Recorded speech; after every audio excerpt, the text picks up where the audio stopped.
Valentin, tu rigoles, mais t'as vu Twilight. Je sais que t'as vu les 5, donc. Non, pas les 5. Non, je m'en encore. garde. Non, j'en ai vu 1,5 et après je suis parti. Il y a une très mauvaise reconstitution des années 90, alors que je n'y étais pas, je me permets de le dire. Bon, c'était quand même un de mes sujets d'études pendant assez longtemps, donc j'ai une C'est pas que je petite dis once que de t'es légitimité experte. à en parler, Voilà. mais J'en ai zéro. Mais- S'il vous plaît, enfermez Denis Lavant. C'est pas plus possible. Tu sors Denis Lavant d'un film, à chaque fois il est là, il grogne, il a un chien chelou. J'en ai marre. Tu sais que j'ai un jour failli écraser Denis Lavant en voiture. Mais t'as le permis, Au cours de Yuri, conduite. j'allais dire, Oui, t'as j'ai pas le permis. Bah oui, je l'ai pas eu parce que j'ai écrasé Denis Lavant. Où est-ce qu'il est? Mais où est-ce qu'il est, ce con de Perchman? La Perche est dans le cadre, c'est le podcast cinéma dans lequel on parle vite, mais on prend quand même le temps de débattre des films et séries qui font l'actualité. Dans l'épisode d'aujourd'hui, il ne sera question que d'outsiders, de marginaux, d'anticonformistes. L'inconnu de la Grande Arche de Stéphane de Moustier revient sur le destin de l'architecte danois à l'origine du monument de la Défense, un nobody propulsé à la tête d'un chantier pharaonique. Et pour nous, c'est l'occasion de se demander en focus du jour pourquoi le cinéma aime autant l'architecture. François Ozon, lui, s'attaque au marginal le plus mythique de la littérature, l'anti-héros indifférent d'Albert Camus, dans une nouvelle adaptation de L'Étranger. Et c'est le retour du couple le plus mal assorti du petit écran, celui de la série Nobody Wants This, le rabbin et la goy que personne ne veut voir ensemble, sauf les spectateurs qui se retrouvent pour une saison 2. Enfin, pour conclure, aujourd'hui, carte blanche à Émile, notre outsider, qui nous révélera ce qui se cache derrière la stratégie de l'écureuil. Silence, moteur, la perche est dans le cadre, mais on s'en fout, on fait de la radio. Action! Et hello à tout le monde, hello à Yuri qui réalise techniquement l'émission. À ma gauche, Rita et Émile, salut. Et à ma droite, Valentin, Alban et Félix. C'est cool de vous voir. Et on commence l'émission avec le courrier des perchés. Merveilleux jour que le dimanche. C'est pour moi le plus beau de la semaine. Pourquoi cela, te plaît? Parce qu'il n'y a pas de courrier le dimanche. Et alors Félix, on a eu des petits messages de nos auditeurs comme chaque semaine. Ouais. Petit courrier cette fois-ci, mais c'est bien, ça tempère par rapport aux courriers qui sont très longs d'habitude. Dis tout de suite que ma carte blanche a pas percé, vas-y. On a eu 2 réactions, une sur la carte blanche de Rita et une réaction sur la carte blanche de Yuri. Sur celle de Rita, du coup, on a un certain Bert Cooper sur TikTok qui nous a dit, et d'ailleurs on est sur TikTok, abonnez-vous, qui nous a dit les studios ont fait un break prolongé sur les séries pendant le Covid et après ils se sont dit trop bien ce concept et si on le refaisait tout le temps, ce qui explique du coup peut-être effectivement la lassitude qu'on peut avoir tous avec ces séries qui s'inspirent de films et inversement. Et on a une deuxième du coup réaction du coup sur ta carte blanche Yuri qui a quand même fait réagir un certain Adrien. C'est vrai que c'est douloureux quand c'est raté, donc les accents. Mais les anglophones utilisent les accents de manière beaucoup plus intéressante que les films français. Par exemple, dans Les Infiltrés, tous les acteurs parlent avec l'accent de Boston, y compris ceux qui ne viennent pas de là. Dans les films français, à part pour des raisons comiques, je ne connais pas une seule tête d'affiche qui a pris un accent autre que le sien. Mais c'est tout à fait le sujet, puisqu'en fait, ils se sont posé la question de comment parlent les gens et qu'est-ce que ça raconte. Et en effet, ça marche bien. Et puis... Sauf François Civil dans Bac Nord quand même. Et Daniel Auteuil dans La Fuite du Pisatier, s'il te Si plaît. je puis me permettre, François Civil dans Bac Nord, il a un accent, une réplique sur 2. Et c'est un peu compliqué, parce qu'il y a des jours où il est de Marseille et des jours où visiblement non. Mais ça, c'est une grande question sur la régionalisation en France plus vaste, hein, même sur le fait qu'il n'y ait pas d'accent dans les gens qui présentent les JT, le fait qu'il n'y ait pas d'accent dans les gens qui représentent tout le reste de la France, c'est un problème. Sauf Jean-Michel Apathy. Non mais tu vois, exactement, Jean-Michel Apathy c'est le seul et il y a des gens qui le prennent pas au sérieux à cause de son accent. Non mais c'est un vrai sujet. Les personnes qui viennent de tous les territoires ultramarins c'est pareil. Et franchement, tu regardes n'importe quel député régional, le seul qui est connu c'est celui que justement on prend pas au sérieux. Jean Lassalle. Bah voilà, vous voyez c'est pas normal. Voilà, c'était mon moment politique. Et ben t'as déjà raison. Et il me semble que je devais apporter une information sur Code Lyoko, c'est ça, sur ma carte blanche Code Lyoko, que c'est disponible sur YouTube. Je voulais juste en parler, mais vas-y. Mais non, il y a quelqu'un qui m'a dit ça en off. Si je continue à citer les réactions qu'on a sur des cartes blanches il y a genre 3 mois, clairement. Mais on m'avait dit Si tu veux reparler de Code Lyoko, vas-y, il y a pas de problème. que c'est disponible en intégralité sur YouTube, c'est ça? Sur la chaîne officielle. Sur la chaîne officielle. En fait, chaque semaine, on prend qu'Elisabeth. Il y a des jours, on lui dit qu'on a vu les films, on les a pas vus. Il y a des jours, on lui dit de parler des choses à l'antenne alors que c'est pas vrai. Mais Yuri, tu vis comment que ma carte blanche en Code Lyoko d'il y a genre 6 mois, elle fasse encore réagir? Franchement, très mal. Je suis à ça de démissionner de ce podcast. Enfin, c'est n'importe quoi. Mais c'est l'heure du box-office de la semaine. Bon, là, c'est le calme plat, mais est-ce que ça peut pas quand même péter un de ces 4 Et alors, quels sont les films qui trônent au sommet de ce box-office? Eh ben, Liliane Bettencourt, visiblement, a acheté des entrées, puisque c'est la femme la plus riche du monde, qui fait 335 000 entrées pour sa première semaine, ce qui est franchement honorable, avec une belle moyenne par copie de 773 spectateurs et spectatrices pour cette comédie grinçante avec Laurent Lafitte et dont on parlera Isabelle peut-être la Huppert, semaine prochaine. dont on parlera peut-être la semaine prochaine. En deuxième position, il y a toujours Chien 51 qui dépasse assez mollement quand même le million d'entrées, mais ce qui reste quand même un succès considérable. Et en troisième position, L'étranger de François Ozon, qui fait quand même 257 000 entrées pour sa première semaine d'exploitation, avec une moyenne par copie de 833 spectateurs et spectatrices, ce qui est assez fou pour un film en noir et blanc. Mais visiblement, Ozon a toujours son public de gens qui vont le voir. Il fait quand même un score moyen par film qui est toujours extrêmement élevé, et alors qu'il fait un film par an. Donc franchement, il y a une industrie parallèle. C'est notre Woody Allen. C'est autour de François Ozon. Oui, j'espère pas pour toutes les raisons. Il y a voilà, donc ensuite il y a Smashing Machine qui lui fait une toute petite performance à 57 000 entrées seulement pour sa première semaine, donc il se mâche pas grand chose, mais c'est un peu dommage. C'est à l'image un peu du score du film en général. Les gens n'ont pas réussi à visiblement transformer l'essai de ce biopic autorisant autour de la figure de Dwayne Johnson. Donc voilà, peut-être que le deuxième frère Safdie fera un meilleur score avec Marty Suprême. En tout cas, on l'attend. Moi, en tout cas, je l'attends de pied ferme, car je suis beaucoup plus team Timothée Chalamet que team The Rock. Ça se discute. Rita, on a des news ce soir. La première, elle concerne le créateur de Yellowstone.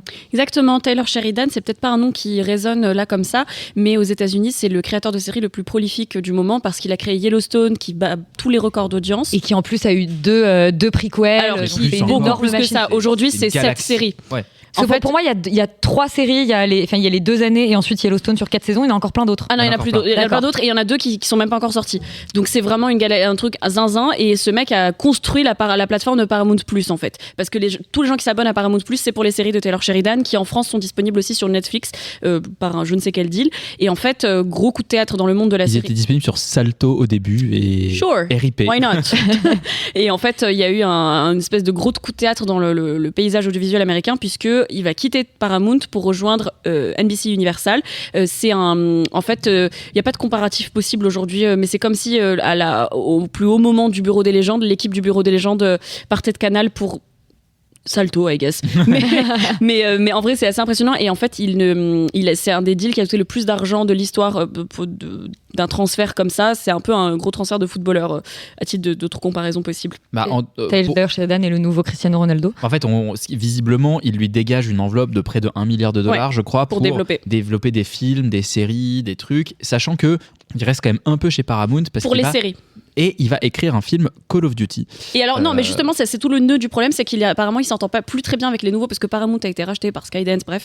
Mais en fait, il s'entend plus bien par avec des gros droitards, on peut le dire. Ah oui, par des gens, vraiment, David Ellison, c'est une catastrophe. C'est un gros problème pour la section news de Paramount, à savoir CBS, bref, autre sujet. Mais en fait, Taylor Sheridan s'entend pas très bien avec la nouvelle direction, et il n'arrive pas à développer son film Call of Duty comme il le voudrait. Donc, il y a tout ce souci-là. Taylor Sheridan, c'est la personne qui a écrit Sicario, par exemple. C'est un mec, tous les westerns contemporains que vous voyez, c'est lui qui les signe. Et il a la particularité d'écrire, produire et réaliser les séries. Et il est capable de sortir apparemment. C'est un vrai showrunner. Ah, mais c'est un fou. Apparemment, il sort 2 épisodes par semaine sans problème. Ouais, non, mais c'est-à-dire qu'il écrit quasiment tous les épisodes tout seul de toutes ces séries. Donc c'est quand même un psychopathe. Enfin, je sais pas comment il fait, mais il dort pas beaucoup, je pense. Donc voilà, assez zinzin comme personne. Et c'est une grosse news. On va voir ce que ça donne de ce côté-là. Et l'autre information que tu as, ça concerne la petite dernière dont on a dit pas mal de bien il y a 2 semaines. Exactement. Alors la petite dernière, en fait, il y a apparemment un petit souci, enfin pas par rapport à la petite dernière, pardon, mais juste quand tu cherches la petite dernière sur Google, il y a écrit que c'est interdit au moins de 18 ans, ce qui n'est absolument pas le cas, et ce qui pose problème parce que quand les gens cherchent le film pour savoir s'ils peuvent y aller, puis j'imagine est-ce que tu peux emmener ta famille, tes enfants, machin, et ben en fait il y a un gros préjudice à ce compte-là.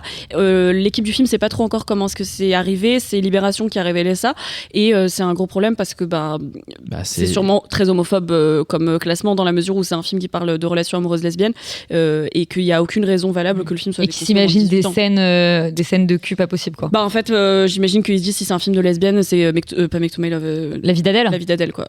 Du tout. C'est le référencement Google qui l'a indiqué comme ça. Ouais, c'est ça. En fait, quand tu le cherches, il y a souvent dans la page d'accueil Google, il y a écrit moins de 12 ans, moins de 16 ans, machin, et là il y a écrit moins de 18 ans. Est-ce que c'est possible que le film ait été qu'il ait eu la note moins de 18 ans dans un autre pays, genre les États-Unis? Mais il n'est pas encore sorti à l'étranger. Oui, mais peut-être qu'il a. Je sais pas, c'est une vraie question. En fait, on ne sait pas pour l'instant ce qui s'est passé. En amalgamant les informations. Ils ont mis beaucoup de temps à le rétablir, et donc ce qui cause un vrai préjudice pour un film qui est pas comme disait la réalisatrice, qui est pas un très gros film par rapport à la concurrence externe, mais qui fait quand même un joli score au box-office. Voilà. Exactement. Le premier film dont on débat ce soir, c'est L'inconnu de la Grande Arche de Stéphane de Moustier. On écoute la bande-annonce. Alors, qu'en pensez-vous ? C'est très beau. Qui en est l'architecte, monsieur le président ? Faut demander à Subilo pour le savoir. Monsieur, vous avez remporté le concours de la défense.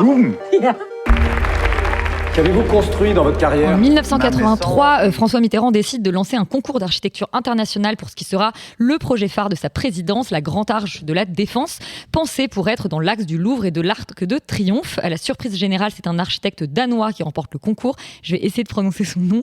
Otto von Sprechtein. Me regarde pas. Spreckelsen, exactement. Cet homme de 53 ans, inconnu en France, débarque à Paris où il est propulsé à la tête de ce chantier pharaonique.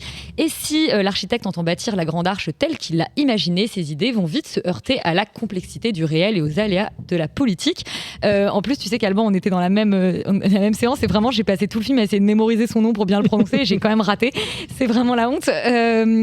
T'en sors à peine, t'as pas eu forcément vraiment le temps de le digérer, mais comme ça, à chaud, qu'est-ce que tu as pensé de cet inconnu de la Grande Arche ? C'est un film que j'ai trouvé sur certains aspects assez fascinant. Le premier aspect, c'est à la fois le sujet du film, ça parle d'architecture et ça en parle bien pour ce que je connais moi de l'architecture. En fait, c'est dire aussi que le film est assez incluant dans le sens où on n'a pas besoin de s'y connaître en architecture pour comprendre à la fois les enjeux que soulève la construction d'un tel édifice et en même temps les enjeux théoriques, parce que parfois ça parle aussi de contraintes entre la vision d'un artiste, le geste architectural et les contraintes techniques qui s'y apposent. Et l'autre aspect parfois fascinant que j'ai trouvé, c'est aussi la mise en scène qui, même si j'ai des choses à dire sur la mise en scène, qui est parfois... on est complètement transporté par elle par moments sur certaines scènes. Parfois, ça tient complètement à distance. Donc, il y a quand même un décalage entre ce que veut faire Stéphane de Moustier et ce qu'on ressent, nous, face au film. Et aussi, moi, ce que j'ai vraiment trouvé fascinant aussi, c'est la reconstitution historique, en fait, que propose le film, dans le moindre détail, dans les affiches d'exposition, dans les voitures, même dans les scènes de bar. Il y a une scène où, en fait, l'architecte va rencontrer une sorte de... J'ai pas trop compris ce qu'il était, un promoteur immobilier qui a des appuis en politique, qui est joué par... il fallait que le gars qui a joué dans... Oui, et j'essaie de retrouver son nom et écoute, je te le dirai après. Michel Lescaut me souffle tout à fait Michel Lescaut me souffle Rime au loin. Bonjour Rime. et là il rentre dans un café et on a vraiment l'impression d'être dans un café d'un film des années 70 où on pourrait voir Romy Schneider et Yves Montand dans César et Rosalie au comptoir en train de boire un café. C'est hip en plus, donc il y a vraiment en plus, mais en fait tout est bien orchestré, tout est bien pensé. Je pense qu'on va y revenir, mais il y a beaucoup d'aspects que j'ai aimé et ensuite je reviendrai peut-être un peu plus après sur les défauts du film. Avant de donner la parole, Valentin, j'ai peut-être signalé quand même que Stéphane de Moustier, on le connaissait pour La fille au bracelet Borgo, qui était sortie l'année dernière. Borgo, il y a 2 ans. Il y a 2 ans, La fille au bracelet avant. Valentin, toi, tu l'as aussi découvert aujourd'hui ? Non, je l'ai vu à Cannes. Ah, tu l'as vu à Cannes. Donc, tu as eu le temps. Ah, mais oui, donc tu as eu le temps de le digérer, toi, pour le coup. Pour le coup, et de bien le digérer. De l'oublier. Oui, de l'oublier aussi pour partie. Non, mais c'est intéressant parce qu'on voit ce qui se décante, quoi, du coup. Parce que, oui, j'ai rejeté une oreille à ce qu'on en avait dit à l'époque aussi. Je peux me remettre un peu dans le bain. Effectivement, je rejoins Alban sur le côté parfois délicat de la mise en scène, attentionné à son histoire, à son époque. Cela dit, effectivement, j'ai un gros problème avec le film parce que je trouve qu'il il prend un moment le parti dans la trajectoire de ce projet-là. Il prend le parti de son artiste et donc il retire complètement cet artiste-là du monde et donc du coup des interactions. Et donc le film devient, je pense, à peu près à la moitié.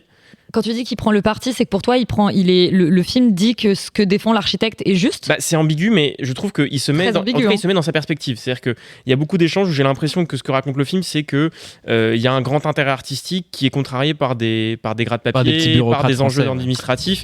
Moi, j'ai trouvé l'inverse. Alban a trouvé l'inverse, et moi, je suis pas d'accord avec ça non plus. Je pense qu'effectivement, je me souviens aussi parfois d'une sorte d'ironie. Donc, il y a un truc un peu ambigu. Il y a un truc ambigu. Et donc, je suis quand même gêné par le discours du film qui est parfois effectivement de représenter typiquement Mitterrand un peu en espèce de roitelet un peu étrange.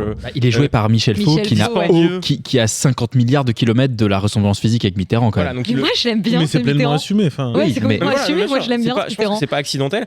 Mais du coup il y a une représentation du pouvoir et de l'époque qui me paraît un peu du coup là où le film est parfois très méticuleux justement, qui me paraît un peu biaisé, en tout cas qui me paraît tendre vers une idée encore une fois de ce que c'est que l'artiste et de la conception artistique artistes du monde qui seraient au-dessus des autres contingences et avec lesquels je suis pas forcément d'accord. Et du coup, je trouve que ça coule un peu le film parce que le personnage principal m'est très antipathique et j'arrive pas à saisir où se place le film par rapport à lui. Donc ça m'a beaucoup sorti du truc. J'avais dit à l'époque c'était un peu du bourgeois gaze du coup, et en fait je maintiens un peu ce truc-là, c'est que j'ai encore un peu ce souvenir-là. Ça va, Félix? Moi, j'en parle plus. Yuri, est-ce que tu rejoins lequel de tes deux camarades qui ne sont pas d'accord? Moi, je rejoins plutôt Valentin dans le sens où je trouve que le film a un peu le cul entre deux chaises sur son projet. Non, mais juste, je me demande du coup, je me pose la question de savoir s'il y a des petites choses qui ont été modifiées entre la version cannoise et la version qu'on a vue nous. C'est possible. Moi, je dis juste que j'allais prendre les défauts du film en second temps, mais. Non, mais là, sur ce qu'on. On dirait que je vais dire le film. Ce que je voulais dire, c'était plus sur le côté. C'est ton top 1 de l'année, Alban. Non, mais sur le côté, le point de vue adopté, où en fait, on n'a pas le même point de vue tous les deux avec Alban qui l'avons vu aujourd'hui et vous qui l'avez vu à Cannes. En fait, c'est là que j'interroge la question. Je pense que je pense que la vérité est entre vous deux. Non, mais dans le sens où je pense qu'il y a. Calme-toi, ouais. Non, mais dans le sens où je pense que le film ne choisit jamais vraiment exactement son point de vue. Et c'est un peu le problème. C'est-à-dire que moi, j'ai été un peu, mais peut-être parce que j'y allais avec d'autres attentes. Je pense que j'y allais pour voir une espèce de film un peu, soit un grand film sur justement la politique culturelle de Mitterrand et un peu en fait tout l'aspect un peu bureaucratique que ça implique et tous les projets qui ont été plus ou moins menés à bien. Mais en même temps, j'ai une espèce de farce sur justement la bureaucratie, tous les petits gras de papier de l'administration française qui sont tous un peu ridicules. Et du coup, ce Xavier Dolan qui court un peu partout, qui est toujours une espèce qui s'appelle genre Zébulon, un truc comme ça. Du coup, j'ai toujours un peu le Subilon. Et j'ai toujours une espèce de petit. Il s'appelle Zebilon? Non, Subilon. Subilon. Mais j'ai. Qui est inspiré d'un vrai gars pour le Oui, non, mais je sais qu'il est inspiré d'un vrai gars, mais la manière dont il est représenté est toujours un peu, tu vois, le mec avec ses grandes lunettes, son petit attaché-caisse. Et du coup, je sais jamais. Et du coup, je sais jamais si je vois en effet une trajectoire d'artiste tragique face à son commanditaire ou une espèce de comédie un peu de boulevard en costard cravate sur les aléas de la bureaucratie française dans les années 80 et à quel point elle était incompatible avec la réalisation d'un grand projet. Et du coup, moi, ça m'a laissé un peu sur la touche, d'autant que je trouve que du coup, le film souffre un peu avec de la comparaison avec Le Brutaliste. Il y a quand même des scènes qui sont les mêmes. Les carrières de marbre. Les carrières de marbre. Et non, mais même le personnage en lui-même. Il s'y passe aussi Non, il s'y passe pas la même chose. Il se passe pas la même chose. Non. Mais non, mais les carrières de marbre est un peu la caractérisation du personnage principal. Mais je laisse Émile. le tour de table. Non, mais justement, c'est intéressant que tu pointes du doigt le fait que tu n'arrivais pas à savoir dans quel film t'étais, soit une comédie politique, soit au contraire un film un peu rigoureux sur l'architecture. Et justement, ce qui m'intéresse dans le film, c'est que c'est les deux. C'est que Claes Bang, qu'on n'a pas encore mentionné, mais qui joue dans qui joue formidablement bien, qui est en fait génial parce qu'il est très très grand, il fait 1m94 et il impose une espèce de rigidité à la fois morale et physique au film. Et donc en fait, le début du film, avant qu'il arrive, on est effectivement dans de la grosse comédie où il y a ce moment complètement absurde, un peu loufoque, où on nomme ce type que personne ne connaît. Il faut appeler l'ambassade du Danemark pour le retrouver. Voilà, donc ça c'est quand même assez génial. Enfin, l'ambassade de France au Danemark ne sait même pas qui il est. Et du coup, quand il arrive dans le film, ça va clasher effectivement quand il se retrouve dans cet univers parisien très guindé, avec plein de formules de politesse que lui ignore complètement. Et lui, en fait, tout ce qu'il veut, c'est être chez lui et fabriquer des églises, construire des églises au Danemark. Et c'est ce contraste-là qui m'intéresse beaucoup. Mais en fait, oui et non. C'est-à-dire que c'est ce qu'il dit vouloir faire, mais en réalité, tu sens qu'il a d'autres ambitions quand même. Non, mais enfin, Émile, je sais pas si tu avais fini, mais en fait, le problème, c'est qu'il en fait rien de ce personnage-là. C'est-à-dire que tu dis qu'effectivement, il est propulsé dans un milieu qu'il ne connaît pas, avec des codes qu'il ne maîtrise pas parce que c'est pas les siens. Mais en fait, ça aurait pu être intéressant aussi de voir comment lui se positionne par rapport à ça, comment il établit des compromis, et comment, avec ces compromis-là, il peut bâtir son œuvre. En fait, il n'en fait rien, il est dans le refus permanent. C'est un mec qui ne fait pas de compromis. Il veut juste simplement trouver son meilleur marbre, trouver une surface lisse pour le verre de sa bâtisse. Et en fait, il se fait chier totalement des problèmes techniques que suppose une telle construction. Et en fait, il y a un problème de caractérisation de son personnage où on a complètement l'impression, à partir des 3/4 du film, que c'est juste un gros neuneu, tu vois. Et du coup, c'est un peu compliqué quand on décrit un personnage pendant 1h20 en disant que finalement, peut-être, il y a une lueur d'espoir comme quoi c'est un génie et quelque chose se trame autour de sa vision, alors qu'au final, je trouve que le film ne prend absolument jamais parti sur qu'est-ce qu'il dit de ce personnage-là. Et je trouve que, en fait, ça pourrait être génial, sauf que vu que c'est si peu caractérisé, cette trajectoire de personnage est presque vaine en fait à la fin. Mais c'est là où je suis pas d'accord avec toi. Pour moi, justement, ce qui est intéressant, c'est que pendant la première moitié du film, moi, je suis complètement avec lui et j'ai envie qu'il refuse tous les compromis qu'on lui demande de faire. Et il y a un moment où en fait, tu te retrouves toi en tant que spectateur à te dire, mais en fait, peut-être que les personnages que tu prends pour des gratte-papier depuis le début, ils ont des notions de réel qu'il n'a pas. Et il y a un moment où tu te dis, en fait, son idéalisme, effectivement, est peut-être vain et peut-être que cette espèce de posture d'artiste est vaine. Et je trouve que c'est assez intéressant justement d'être d'abord en empathie avec ce personnage et puis plus tout à fait. Enfin, moi, j'aime bien les films qui te laissent cette espèce de liberté d'avoir une évolution de point de vue sur le personnage principal et c'est assez rare en fait. Ouais. Non mais j'étais en train de me dire que je vais garder mes munitions pour le focus. Moi je m'arrête ici. Et pour rebondir sur ce qu'avait dit Yuri, je suis assez d'accord avec Yuri dans le sens où même entre ces deux personnages là, et enfin j'allais dire entre Swan Arlo et Swan Arlo qui joue le maître d'œuvre. Qui joue le maître d'œuvre mais qui est aussi architecte, donc il y a aussi une idée du geste architectural, etc.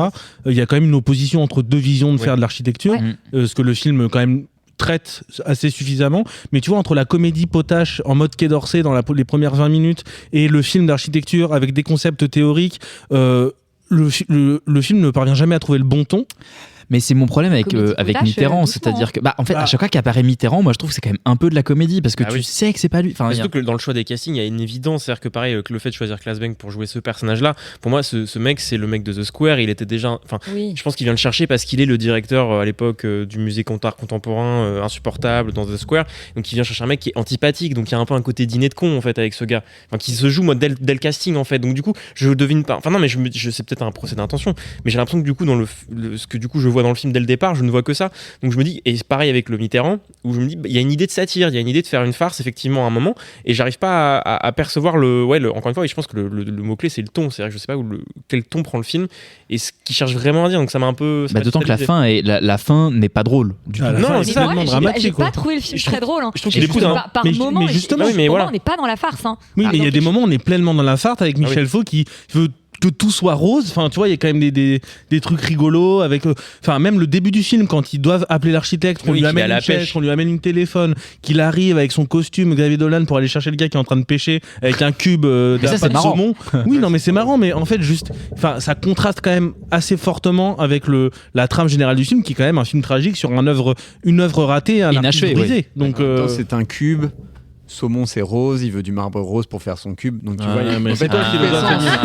C'est sûr que c'est du saumon au début parce que c'est pas très rose. Et ça c'est un autre débat. Du saumon au Danemark, les gars, dans un lac. Je suis pas sûr non plus. Pour finir sur le film, je trouve que le personnage, à la fin, il choisit, sans dévoiler vraiment la fin, mais il prône quand même une sorte de retour aux sources avec son épouse, etc. Sauf que le personnage de l'épouse n'existe pas.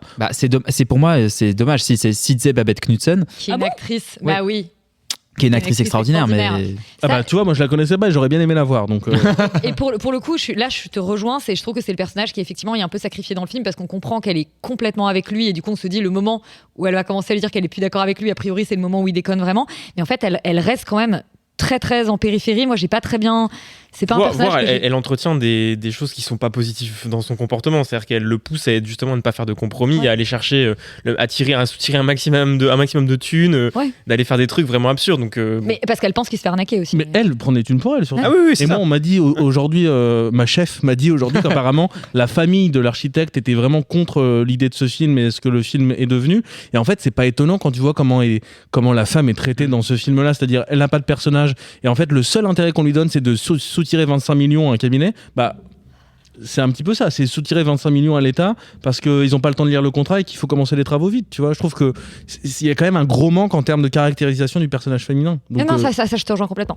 Mais bon, qu'est-ce qu'on dit alors ? Est-ce qu'on recommande aux gens d'aller voir le film ou pas ? Oui, quand même. On n'a pas assez insisté sur les qualités, oui. Oui, je pense qu'il faut. Mais de toute façon, c'est un film complètement singulier. En l'état, je dirais non. Je pense que c'est un des rares films où je me dis il est pas assez long pour aller creuser ce qu'il avait envie de faire. Je pense que concrètement, il avait une vision du sujet qui était vraiment vaste et qui j'ai envie d'encourager les gens à aller le voir quand même. Il y a pas ça m'a pas transcendé. Donc je pense qu'il y a des trucs qui nous échappent aussi. Il y a plein. Je pense qu'il a quand même bossé sur ce film-là. Il y a plein de choses vraiment intéressantes dans le. Mais de toute façon, je pense que c'est un réalisateur hyper intéressant, Stéphane Demoustier. Juste là, je pense que c'est pas tout à fait.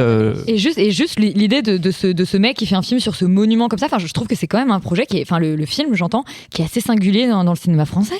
Oui, non, mais moi je suis en train de défoncer le film alors qu'en fait il y a plein de trucs. Mais oui, c'est pour ça que je te tends la main, parce que je sais qu'en sortant, t'avais bien T'es aimé. frustré, j'ai l'impression, Alban, Oui, par je suis un peu frustré le parce que potentiel et le manque derrière. Mais je pense qu'on est tous frustrés par le potentiel. Oui, mais le potentiel, on le voit à travers le film. Il y a des scènes qui sont vraiment, j'allais dire bouleversantes, c'est pas le mot, mais c'est assez fascinant en fait par moments ce film. Sauf qu'il réussit pas du tout à concrétiser ça sur l'entièreté des 1h45 que dure le film. Et le film nous explique aussi comment on en est arrivé à cette atrocité.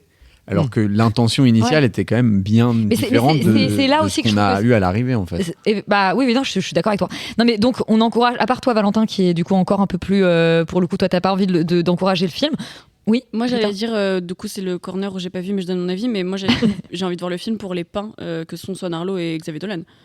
Ah, les pains. Ouais, j'utilise bah l'expression. oui, tu connais pas l'expression. Voilà, ça veut dire une boulangerie, c'est là un endroit où il y a plein d'hommes très beaux et genre ça s'appelle des pains. Dans les yeux d'Alban, il y a eu un monde qui s'est ouvert à lui. Alors franchement, si je connais cette expression depuis plus longtemps que toi, c'est que c'est la fin de la fin de J'ai appris ça il y a pas longtemps, genre il y a un mois quoi. Ah bah attends, moi ça fait. La boulangerie est ouverte, ça fait longtemps. La boulangerie est ouverte, ça fait un an. Pardon, mais calmez-vous. Moi je pleure sur le poulet. Tontons en bout de table là. Est-ce que Benjamin Voisin est un pain? Non. Et bah écoute, on va répondre à la question avec le deuxième débat d'histoire du jour qui porte sur l'étranger de François Ozon. Aujourd'hui, je suis retournée au bain. J'ai fermé les yeux et j'ai senti ta tête posée sur mon ventre. Quand j'ai rouvert les yeux, tu n'étais pas là. Et c'est l'instant... Attention, synopsis halluciné. Parce que je trouve que c'est intéressant le synopsis halluciné par rapport au roman. Donc ça nous dit Alger 1938, Meursault, un jeune homme d'une trentaine d'années, modeste employé, enterre sa mère sans manifester la moindre émotion. Le lendemain, il entame une liaison avec Marie, une collègue de bureau, puis il reprend sa vie de tous les jours. Mais son voisin vient perturber son quotidien en l'entraînant dans des histoires louches jusqu'à un drame sur une plage sous un soleil de plomb. Et Yuri, pourtant, le film ne commence pas là. Non, alors si, l'histoire du film commence là. C'est juste que l'ouverture du film se fait sur l'arrivée de Meursault en prison. Un flash forward, voilà. Donc où, en fait, mais c'est juste... Ça commence pas sur j'ai tué ma mère. Et ça commence pas... hier, j'ai enterré ma mère. Avant, il y a des images d'archives de la Casbah. C'est vrai, il y a des images d'archives d'Alger. Et d'ailleurs, c'est hyper intéressant de commencer par ça. Mais hier, maman est morte, c'est ça la première phrase. Aujourd'hui, maman est morte, ou bien hier, je ne sais pas. C'est l'incipit du roman L'étranger d'Albert Camus qui est adapté dans ce film. Et donc, l'incipit, c'est j'ai tué maman. Non, aujourd'hui, maman est morte, ou bien hier, je ne sais pas. Mais bref, dans tous les cas, l'idée étant que, en effet, François Ozon adapte le roman d'Albert Camus, un roman qui est réputé inadaptable parce qu'il est en monologue intérieur sur la plupart sur l'intégralité du roman, et que la particularité de ce roman, c'est que on n'a quasiment jamais accès aux raisons pour lesquelles le personnage principal fait ce qu'il fait. Et c'est tout l'intérêt d'ailleurs. C'est tout l'intérêt, c'est qu'en fait on est avec lui dans sa tête, il fait des choses qu'on ne comprend pas, il les justifie de manière assez absurde, et du coup par conséquent c'est tout un roman sur la subjectivité et notamment sur l'absurdité de certains actes. Le film fait le choix d'adapter donc ce roman en noir et blanc dans un truc qui est très lisse, très en tout cas qui se veut être un peu, je trouve, un pastiche des films des années 40-50. On pense pas mal au néoréalisme italien. Je trouve qu'il essaye de faire un peu la même chose que Rossellini à des moments, Visconti à d'autres. Enfin, tu sens qu'il a un peu potassé. Et ce serait un peu mon premier reproche, parce que moi j'ai pas du tout apprécié le film, c'est qu'il essaye trop d'esthétiser ce truc, trop de nous mettre à distance du personnage principal, parce qu'il fait le choix, que je trouve pertinent, de ne pas se reposer sur la voix off. C'est-à-dire que le choix évident qui aurait été, d'ailleurs qui est fait dans le film avec Mastroianni, la première adaptation du livre, c'est de lire en fait simplement la voix off et d'avoir des images, et en fait du coup, ce faisant, on a accès à Meursault. Là, on n'a pas ça, jusqu'à un certain point du film. En tout cas, la première heure, il n'y a pas du tout de voix off. Et du coup, ça, c'est hyper intéressant. Mais du coup, le film, je trouve, ne fait jamais de choix de mise en scène qui nous permettent d'avoir accès à un minimum d'intériorité. C'est-à-dire que Ozon reste toujours hyper à distance de son personnage. Il fait toujours des plans très beaux, très lisses. Ah, le noir et blanc, il est beau. Il s'inscrit vraiment dans des très beaux cadres. Il y a du soleil et tout. Mais il y a Benjamin Voisin.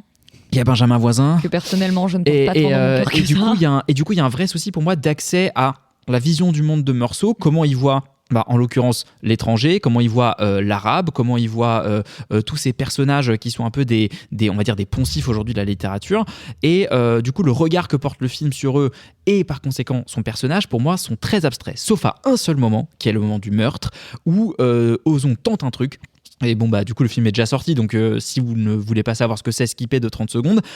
Il y a une attirance sexuelle entre Benjamin Voisin et le personnage qu'il va tuer. Et du coup, il y a cette espèce d'homo-érotisme un peu latent.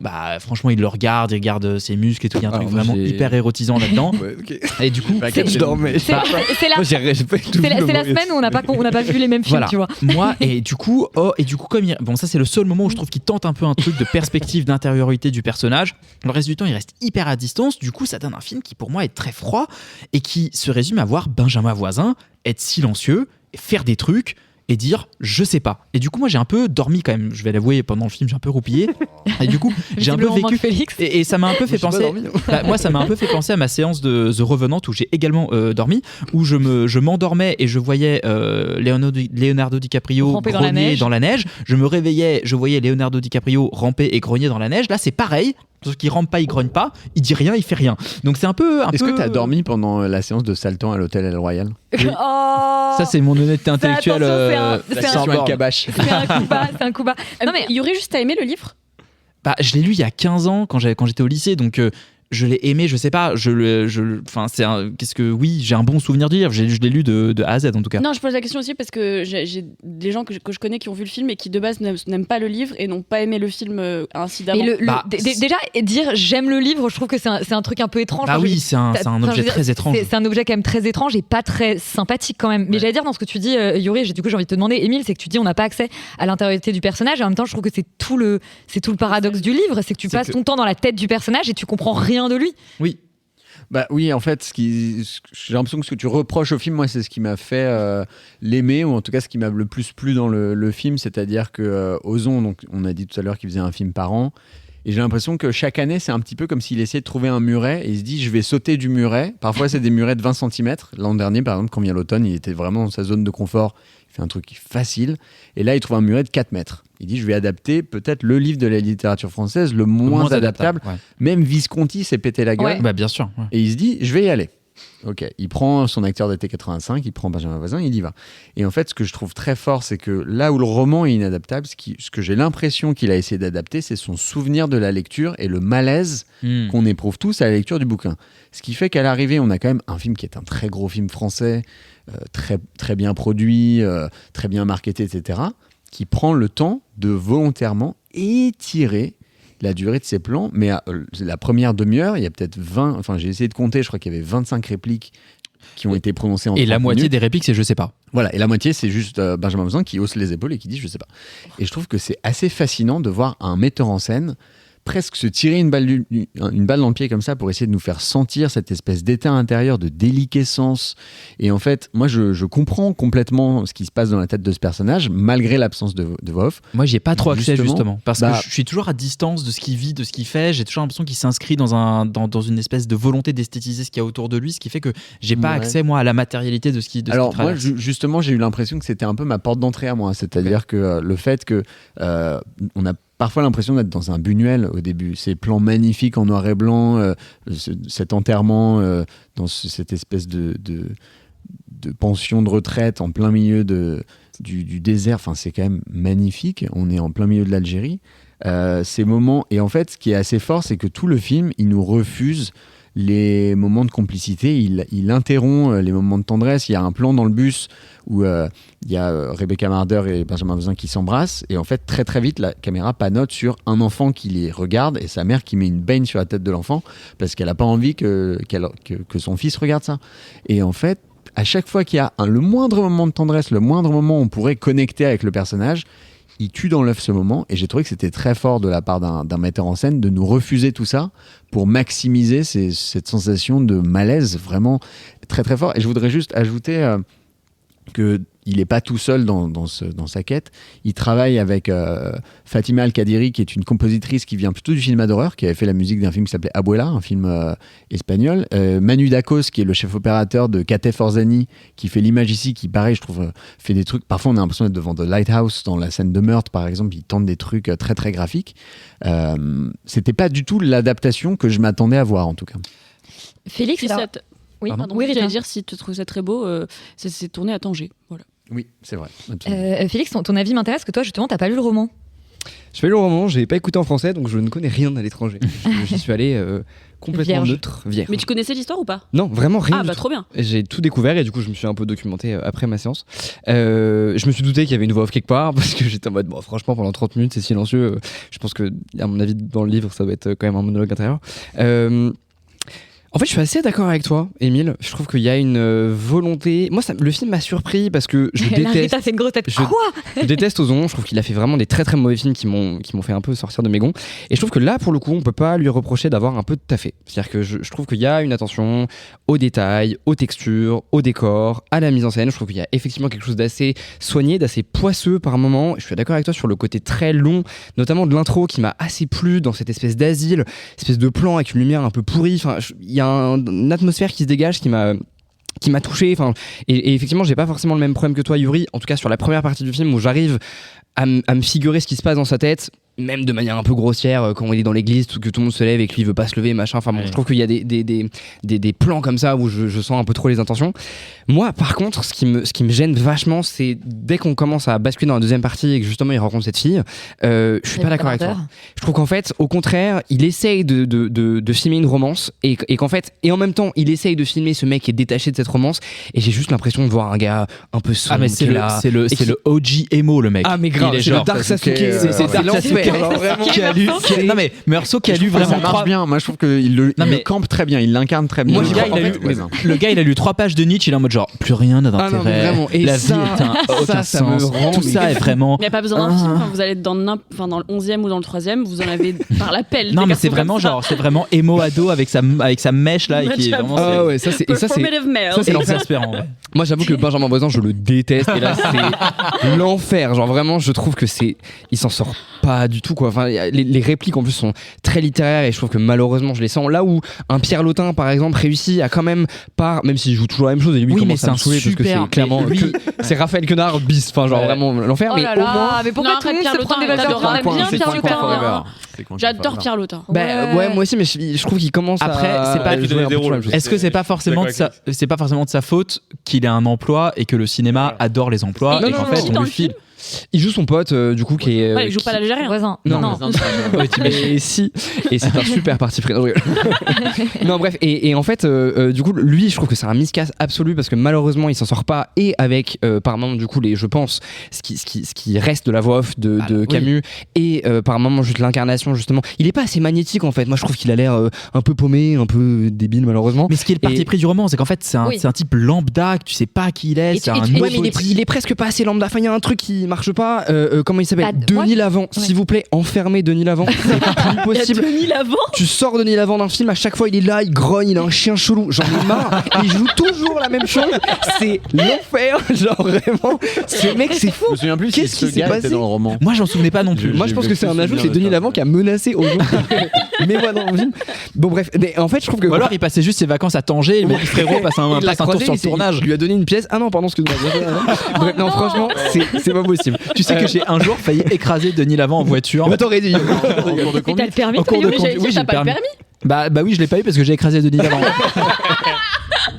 Tu l'as eu ou pas pour de vrai? Oui, je l'ai eu, ça va. Très bien. Bref, parce que j'ai écrasé Denis Lavant. Je trouve qu'il y a quand même des belles choses, des trucs qui fonctionnent un peu, mais malheureusement, moi c'est essentiellement lui qui me gêne principalement et qui est pas assez magnétique. Il y a quelque Benjamin Voisin, du coup, Benjamin Voisin, pas Denis Lavant.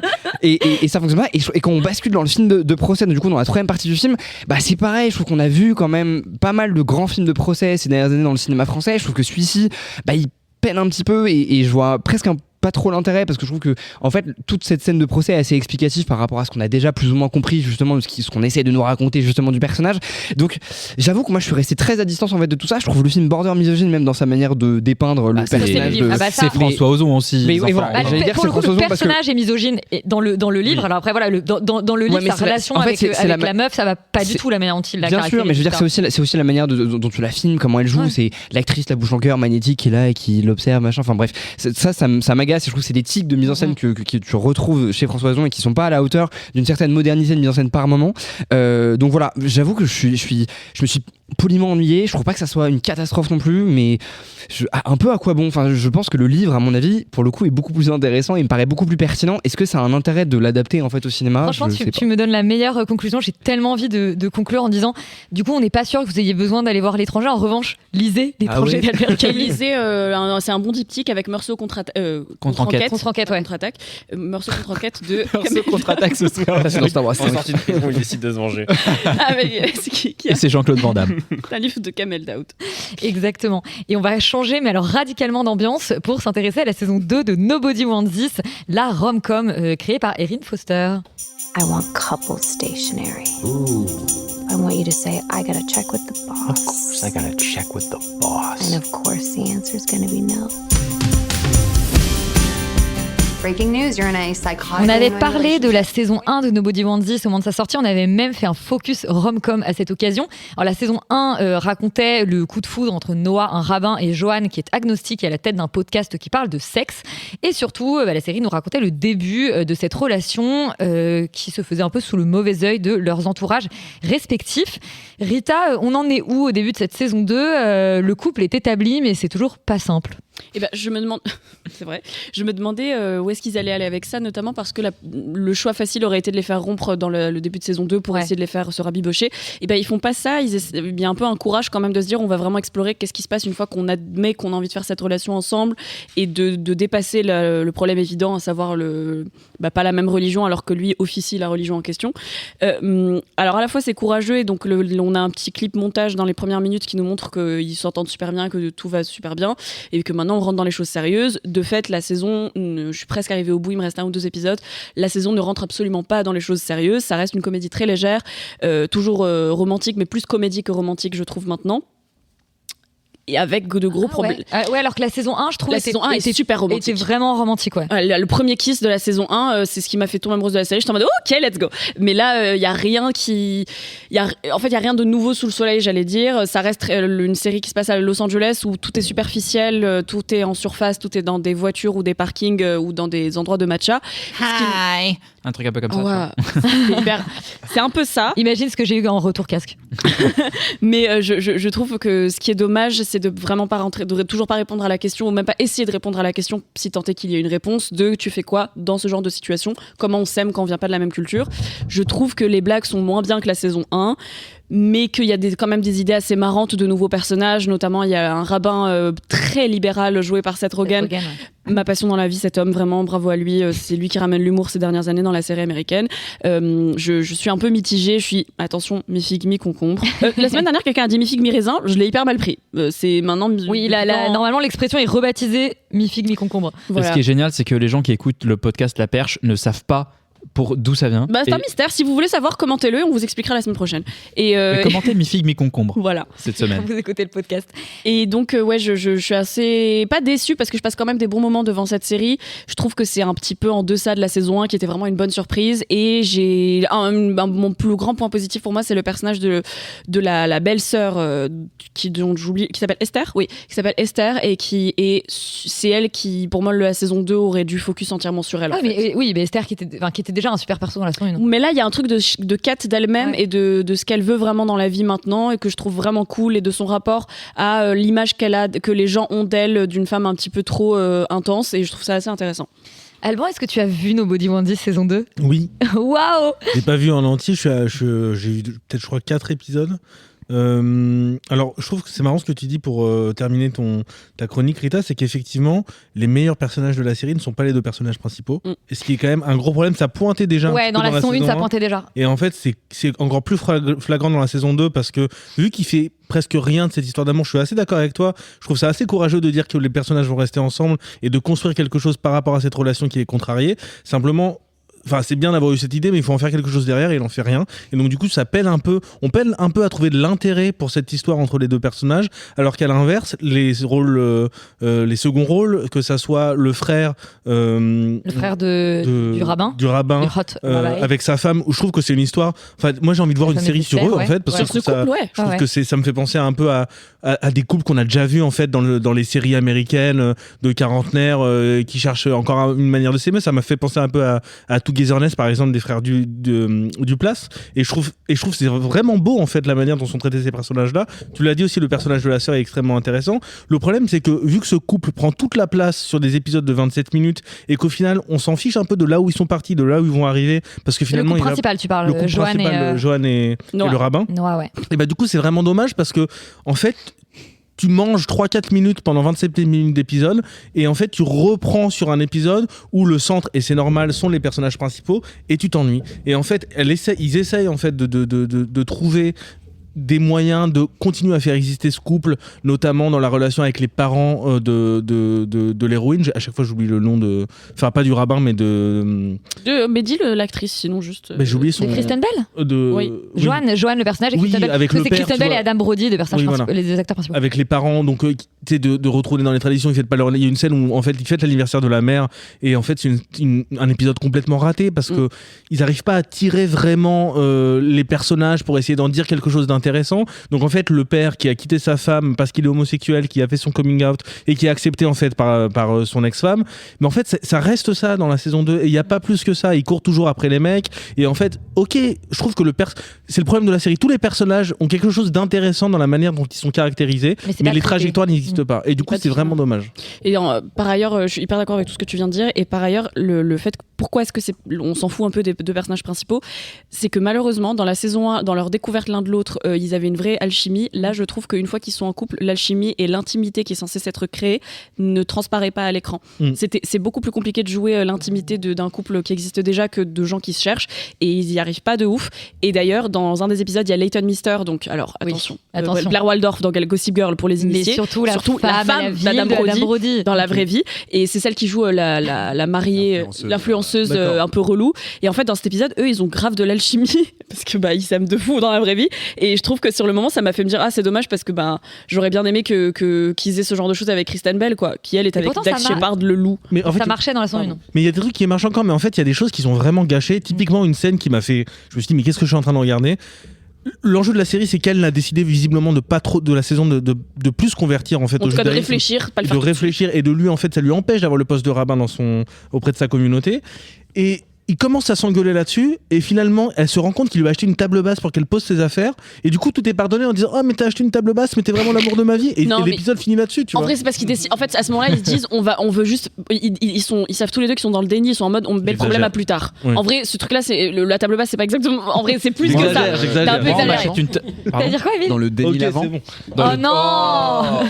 Non, le déni l'après. Mais donc en fait mais moi je suis hyper d'accord avec toi, et je trouve qu'à la fin de la saison, j'arrive à la fin de la saison, on répond toujours pas à la question, et c'est normal, mais on n'aborde même pas les pistes. Mais elle est pas vraiment traitée. C'est déjà la question de la saison. Mais c'est ça, et le truc c'est qu'il y a plein de fictions qui parlent du fait d'aimer quelqu'un qui est pas de sa culture précisément, et comment est-ce que tu fais ça.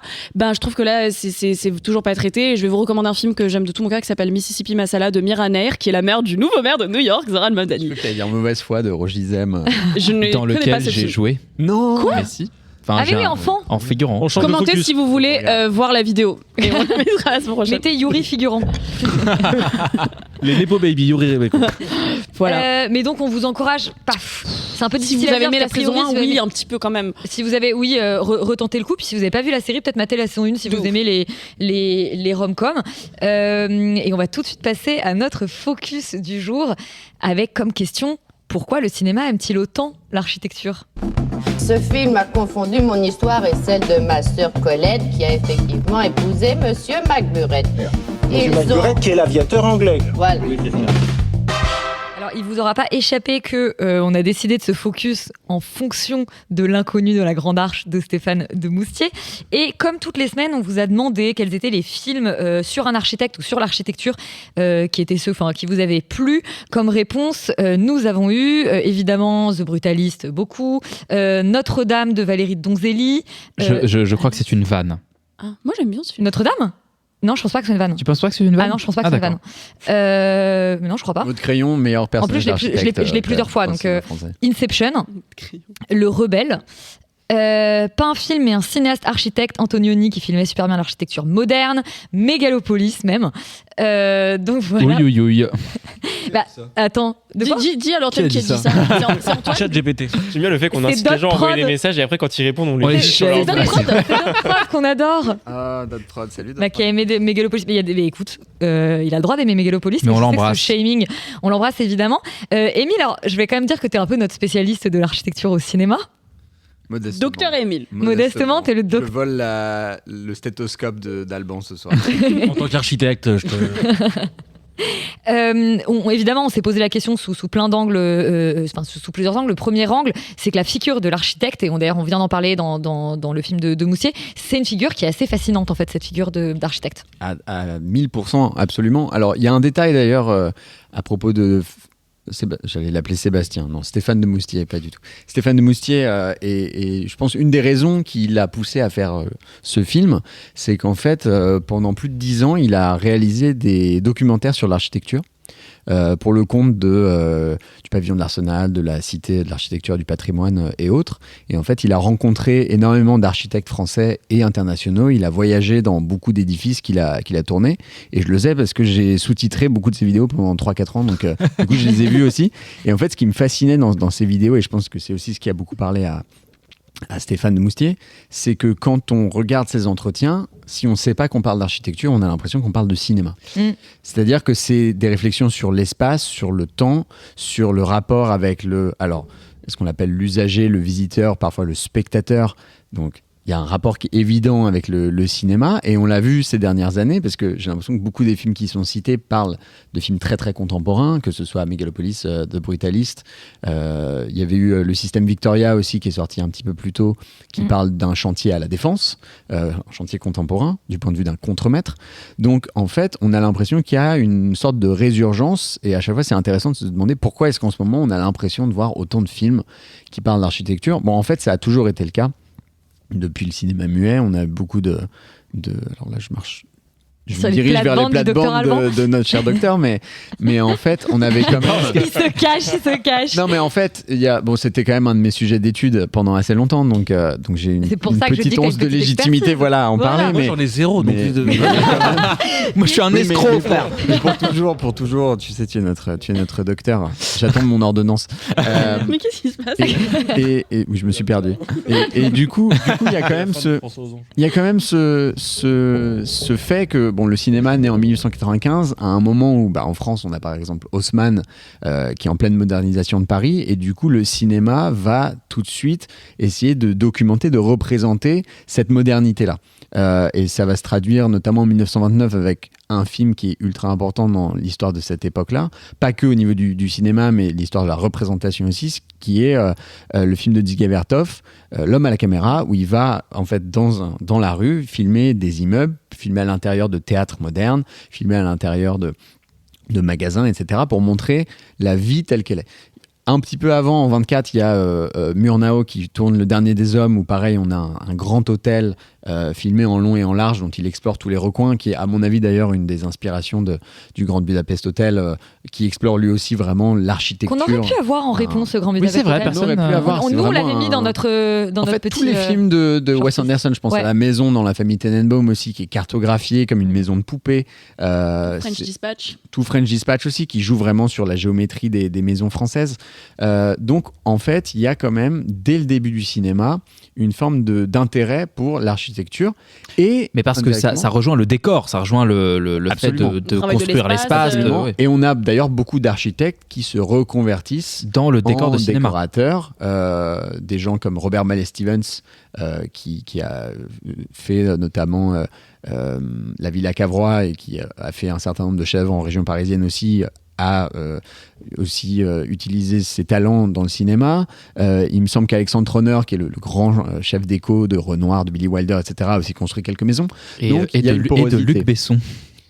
Ah oui, dans Subway. Dans Subway, c'était un de ses derniers films, pour lequel je crois qu'il a eu le César d'ailleurs. Ouais. Donc il y a quand même une porosité entre ces deux mondes. Et je trouve que c'est d'ailleurs quelque chose qu'on sent énormément dans L'inconnu de la grande âge, c'est-à-dire que même pour aller un peu plus large, c'est des figures d'artistes, mais d'artistes qui évidemment doivent collaborer avec plein de gens qui vont créer une œuvre réelle. Voilà. Et donc, en tout cas dans le film, je trouve qu'on pense tout le temps à cette idée, enfin à la différence qu'il y a entre l'espèce d'idée de départ fantasmée, dessinée, qui a grandi dans un esprit, et à la fin comment on fait travailler des gens ensemble pour que cette œuvre existe et à quel point elle est proche, différente. C'est hyper limpide dans le film. Et d'ailleurs, pour revenir au concurrent direct sur le ring qui est The Brutalist, ouais. C'est un film qui a été écrit par Brady Corbett après ses désaccords sur Vox Lux, son film précédent, et il s'était battu avec son producteur, peut-être physiquement, et ça a inspiré un certain nombre de scènes et le thème général de Brutalist. Je pense que, en fait, vu que les cinéastes sont quand même très souvent des gens qui aiment bien mettre d'eux-mêmes dans les films, il y a aussi quelque chose, et c'est pour ça que parfois ces films aussi peuvent être agaçants à certains égards, genre Megalopolis, qui est un film. Ça, on peut se mettre d'accord. Mais en fait, je trouve intéressant l'idée qu'il le dit hyper ouvertement aussi, Francis Ford Coppola, qu'il a fait Megalopolis parce qu'il avait une vision dans sa tête de société et que pour lui, ça passe par la construction, que ça passe par le personnage qui est incompris souvent. Et ça rejoint aussi le focus qu'on a fait il y a quelques semaines sur les artistes, les musiciens au cinéma. En fait, tout personnage un peu torturé qui est certain de sa vision et qui se retrouve face à des gens qui vont bloquer sa vision pour des raisons X ou Y, qu'elles soient financières, qu'elles soient on voit pas la vision, on considère que c'est pas du vrai art ce que tu fais, et évidemment que ça fait se rejoindre comment est-ce que les cinéastes se pensent par rapport aux producteurs ou autres personnes. Oui, mais c'est pour ça que je pense qu'on sur les deux sujets, c'est presque deux plateformes différentes. C'est-à-dire qu'il y a à la fois les films qui vont utiliser l'architecture comme vecteur de récit, c'est un dont on va parler plus tard, mais il y a également la figure de l'architecte qui est du coup devient en effet une espèce de proto réalisateur, parce qu'en effet ce qu'il a en tête va devoir être enfin bref, vous l'avez dit déjà, mais il va devoir se confronter à tout un tas de gens qui vont donner l'air à ce qui est la vie de tout artiste et a fortiori de tout cinéaste. Oui, mais je pense qu'il y a un truc plus général quand même avec la figure de l'architecte qu'avec par exemple la figure du musicien ou du chanteur ou je sais pas du dessinateur. C'est qu'il y a quand même c'est quelqu'un qui va faire une œuvre concrète que les gens vont occuper, et donc il y a cette espèce d'idée que c'est quelqu'un qui pense un monde, ou en tout cas un monument du monde de façon très concrète. Et donc cette idée, je trouve, de comment quelque part tu habites ce monument qui existe, je trouve qu'il y a quelque chose de beaucoup plus poreux avec le fait de faire un film. C'est-à-dire qu'il y a évidemment la construction et l'idée entre le fantasme et le chantier et la réalisation concrète, mais il y a aussi l'idée, et là je pense que quand j'ai vu le film de Moustier, je me suis forcément dit comment il va filmer cette œuvre architecturale, est-ce qu'il va réfléchir la réalisation de son film en fonction de l'œuvre qui en plus là est un espèce de carré hyper basique, il choisit un format carré, il choisit un format carré, donc j'ai l'impression qu'il y a quelque chose quand même de plus général, parce que de plus relié, de plus directement relié, et surtout de plus poreux qu'avec des figures d'artistes au sens large. Parce qu'il y a aussi, je pense qu'il y a aussi une logique de donneur d'ordre et d'exécutant. C'est-à-dire que je pense que le paradoxe du cinéma, c'est qu'effectivement, je pense qu'on l'a investi d'une notion d'auteur où il y a une pleine omnipotence de celui qui pense le projet, et en même temps en pratique il peut pas le faire tout seul, enfin à quelques rares exceptions près, et on est dans un circuit très particulier, il peut pas l'exécuter tout seul. Et je pense que idem dans l'architecture, où il y a cette tension très forte entre ceux qui du coup ont l'argent, vont exiger des choses, celui qui voit et qui parfois voit et voit à travers les murs, enfin une espèce de truc de voyant quoi, et ceux qui en plus vont le construire avec leurs mains, et donc à la même manière qu'un cinéaste, je pense, de cette manière là. Donc je pense que du coup effectivement le parallèle, je pense qu'il est évident, et que ça drive beaucoup de films sur l'architecture. Et là j'ai l'impression qu'on est en train de basculer dans notre deuxième point, qui est qu'en fait justement ces personnages architectes, et de manière générale raconter l'histoire d'une œuvre, c'est quelque chose de directement, même dans l'essence dramaturgique, c'est-à-dire qu'effectivement, c'est quelqu'un qui a un point de vue et qui va forcément se heurter au concret, au point de vue d'autres personnes. C'est directement une... Il y a deux choses. Je pense que d'une part, il y a effectivement le côté biographique de l'architecte. Alors là, dans le cas de L'inconnu de la grande arche, c'est vraiment sur la construction d'une œuvre. Dans The Brutalist, mais c'est un personnage réel, contrairement à dans Brutalist. C'est un personnage réel. Brutalist, c'est plutôt, on a amalgamé plusieurs... on a Breuer, Goldfinger, qui étaient des grands architectes juifs hongrois, qui ont été un peu amalgamés pour créer la Slotov. Mais il y a quand même cette idée de... d'évolution de carrière et de se raconter, de se dévoiler à chaque fois. Alors dans The Brutalist, c'est vraiment fait avec du stabilo, mais de raconter une partie de qui on est à travers des détails architecturaux. Pour moi, le film qui fait ça de la manière la plus grandiose, c'est Le Rebelle de Fountainhead de King Vidor, où là, on a vraiment la trajectoire d'un architecte qui est vraiment calqué sur Frank Lloyd Wright. Qui a été cité dans les films, dans oui, les le films par Rebelle, notre... je l'ai cité, il a été cité, effectivement. Oui. Donc, et qui est, pour le coup, un film qui suit vraiment la carrière de Wright, et qui a cette particularité de montrer qu'en fait, une carrière d'architecte, et c'est en ça aussi que ça rejoint la carrière d'un artiste, c'est que c'est pas une carrière qui est seulement ascendante. C'est-à-dire qu'il y a des moments où Frank Lloyd Wright, notamment à la fin de sa carrière, il faisait des stations-service, alors qu'il a été considéré comme un maître absolu de l'architecture mondiale. Il se retrouve à faire une petite station-service qu'aujourd'hui les fans d'architecture vont visiter, mais c'est un peu subsidiaire. Donc c'est assez intéressant de voir que forcément, dès qu'on filme un architecte, il y a aussi cette notion de rise and fall qui va intrinsèquement se mettre en route. Et c'est aussi une des structures qu'emprunte le film de Demoustier. Non, mais tout comme un John Ford a fini sa carrière par des espèces de bisseries un peu bizarres. Hein. Enfin, il y a des frontières chinoises. Oui. Oui, absolument. Et bah écoutez, je pense que, parce que tu disais aussi sur ces personnalités-là et effectivement de ce qui met de lui, moi il y a un truc qui m'intéresse, je parlais du format carré, etc. Mais c'est par exemple le personnage là dans L'inconnu de la Grande Arche qui est obsédé par cette forme du carré. Il y a quelque chose là-dedans de...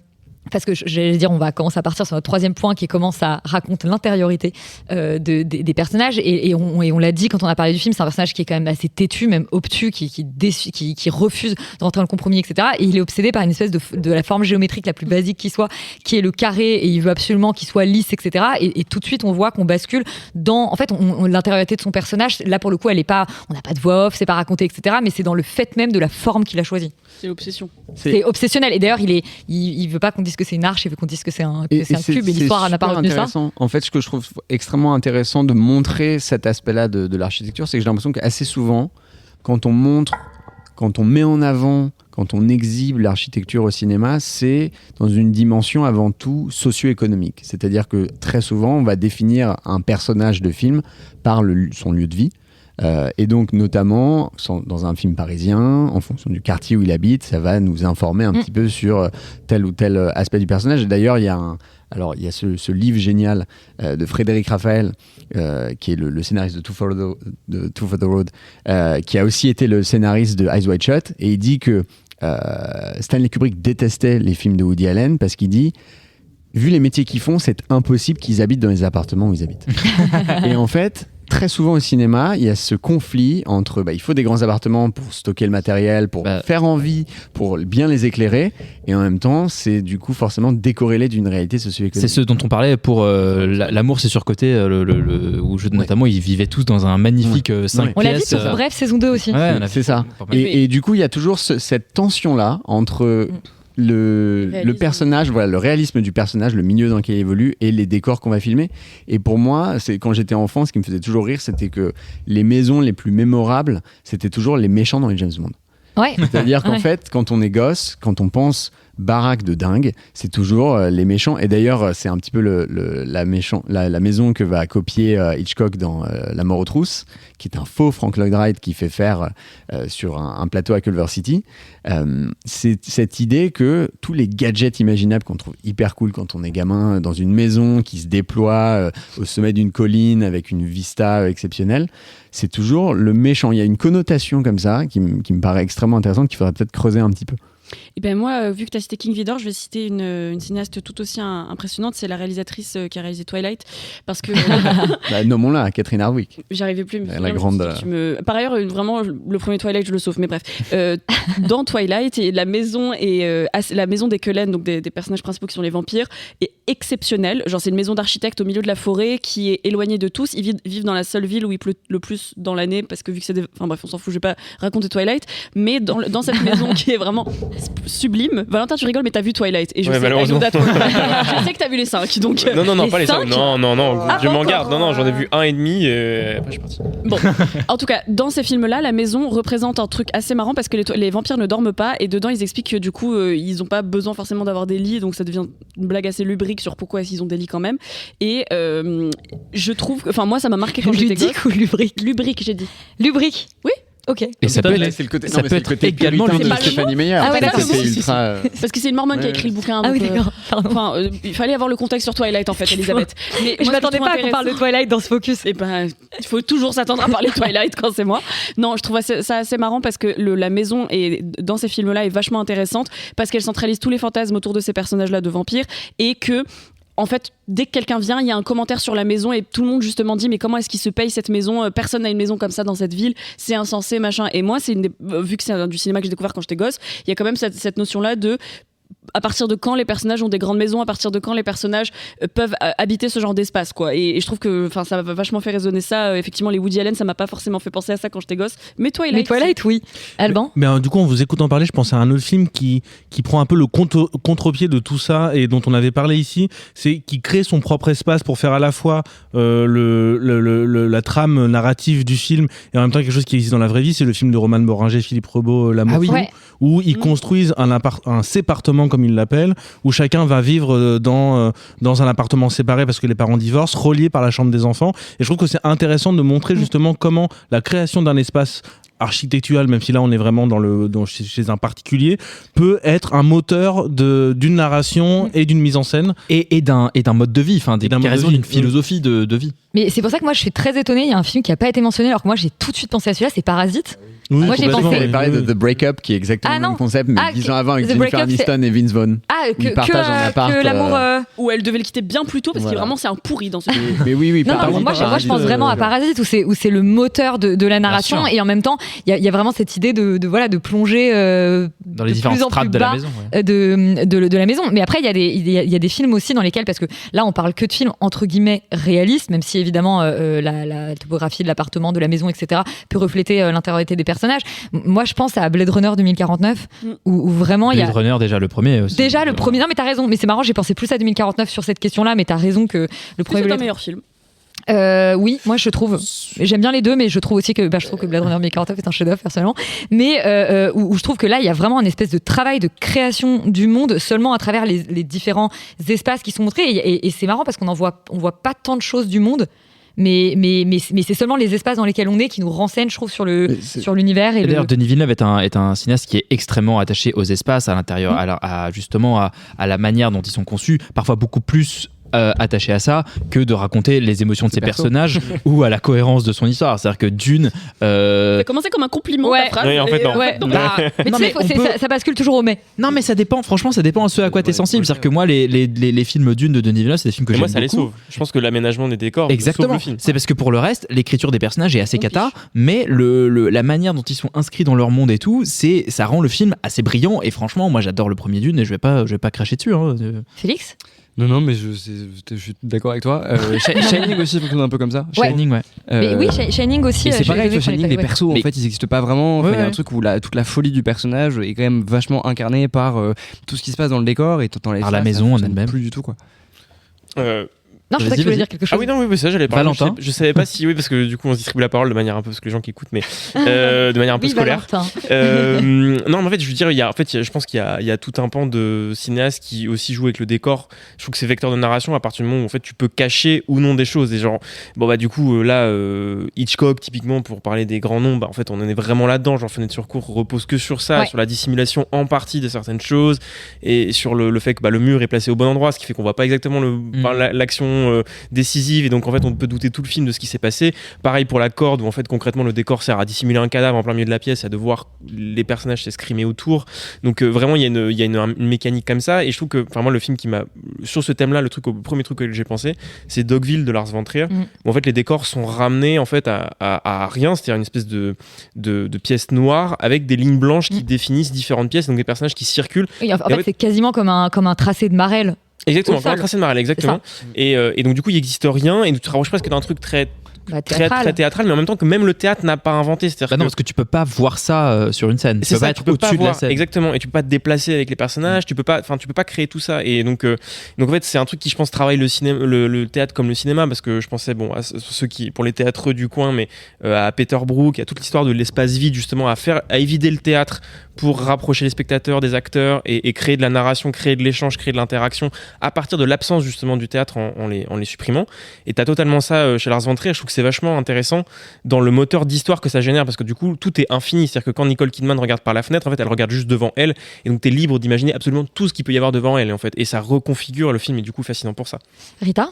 Moi, j'ai envie de parler d'un aspect par rapport au rapport des personnages, justement, et de films qui travaillent l'espace et l'architecture, mais aussi leurs personnages, parce qu'il y a un rapport à la dignité humaine du fait de posséder un toit ou pas, et de comment est-ce que ce toit existe et comment est-ce que tu existes par rapport à lui. Je pense à 2 films. Il y a Gare Centrale de Youssef Chahine. Attention, Stéphanie Myers et Youssef Chahine dans la même émission. C'est un grand écart à ne pas reproduire chez soi. C'est un film égyptien que j'adore, et dans lequel il y a beaucoup de personnages qui vivent dans une gare, et dans l'architecture de la gare va participer, un peu comme dans Hugo Cabret de Scorsese, mais en mieux, je trouve, va participer à montrer les différentes strates de dignité humaine qu'ont ces personnages selon s'ils vivent dans la gare, s'ils sont là de passage, comment est-ce qu'ils vivent la gare eux-mêmes. Et je pense à un de mes films préférés de l'histoire dont je vous parle assez souvent, qui est Les Nuits de Cabiria de Fellini, dans lequel le personnage de Cabiria, qui est une prostituée, toute la dignité qu'elle met dans sa vie, c'est le fait qu'elle a construit sa maison avec des briques et des brocs, et c'est elle qui l'a construite, et qu'elle ne vit pas ce qui est pour elle la pire chose, à savoir sous les ponts. Et pendant tout le film, dès que quelqu'un lui rappelle sa condition, elle dit mais au moins moi j'ai ma maison, je vis pas sous les ponts. Mais ce que vous dites tous, j'ai l'impression que c'est un peu la manière dont un espace va être vecteur lui-même de la narration et de l'avancement dramaturgique et de la caractérisation du personnage. Pas forcément l'état mental d'ailleurs. Justement, pour rebondir là-dessus, j'avais envie de parler un peu de documentaire, parce que il y a aussi des documentaires dans lesquels en fait on constitue un espace pour obliger les gens à exprimer ce qu'ils ressentent. Et là je pense à un film qui s'appelle Iranien, qui est un film de Mamed Tamaran, je crois, qui est sorti en 2014, où en fait le réalisateur, qui était quand même relativement connu en Iran et cherché en Iran, invite 4 mollahs chez lui dans son appartement à passer 2 jours avec lui, et dans l'espace du salon il va recréer une forme d'espace public pour savoir comment à la fois lui, ce qu'il représente en Iran, et les mollahs peuvent imaginer de coexister ensemble. Et je trouve que dans la manière d'imposer un espace restreint à des personnages qui sont des personnages réels et pas fictifs, et de prendre l'espace comme à la fois un terrain de jeu, un point de rencontre et surtout de discorde, ça peut être intéressant de mettre cet espace comme un élément qui contribue en fait à une entente ou à une forme de scénario documentaire. Émile ? En fait, ce que je trouve vraiment intéressant dans tous les exemples que vous venez de mentionner, c'est que ça interroge vraiment de manière fondamentale la place de l'architecture au cinéma. C'est-à-dire qu'on a commencé avec les exemples les plus évidents, qui sont des films qui traitent directement d'architecture ou d'architecte. Mais ensuite, en fait, c'est comme de dire filmer les acteurs, filmer les actrices. C'est-à-dire que dès qu'on fait une fiction, il y aura des acteurs et des actrices. Là, en l'occurrence, dès qu'on filme un espace, on filme l'espace qu'on a face à la caméra. Donc, en fait, la question, ça va être toujours de se poser un petit peu en tant que cinéaste et en tant que critique, comment cet espace il est abordé. Et donc je pense que effectivement cet exemple, quand on pense au cinéma d'Hitchcock, quand on pense à des films qui sont basés autour d'intrigues qui se passent dans des lieux, c'est une réponse du cinéma de intégrer à un niveau absolu l'architecture, mais aussi quand des exemples comme Dogville ou ce film, tu m'as dit le Iranien. Je croyais que tu avais oublié le titre en fait, et que tu as dit le film qui s'appelle Iranien, et donc je pensais que tu avais oublié. Le film s'appelle Iranien. Voilà, le film iranien de Tamanon. Je trouve que c'est fascinant de voir en fait que une même notion d'espace peut être tordue à ce point et avoir des échos différents en fonction des films. Félix ? Mais tu vois, c'est rigolo parce que j'ai l'impression que du coup, l'architecture au cinéma, c'est intéressant quand tu l'utilises pour raconter quelque chose des personnages ou pour nourrir ton intrigue, mais est-ce qu'il n'y a pas un côté un peu... Enfin, moi, personnellement, typiquement, c'est ce qui me gêne avec Brutaliste.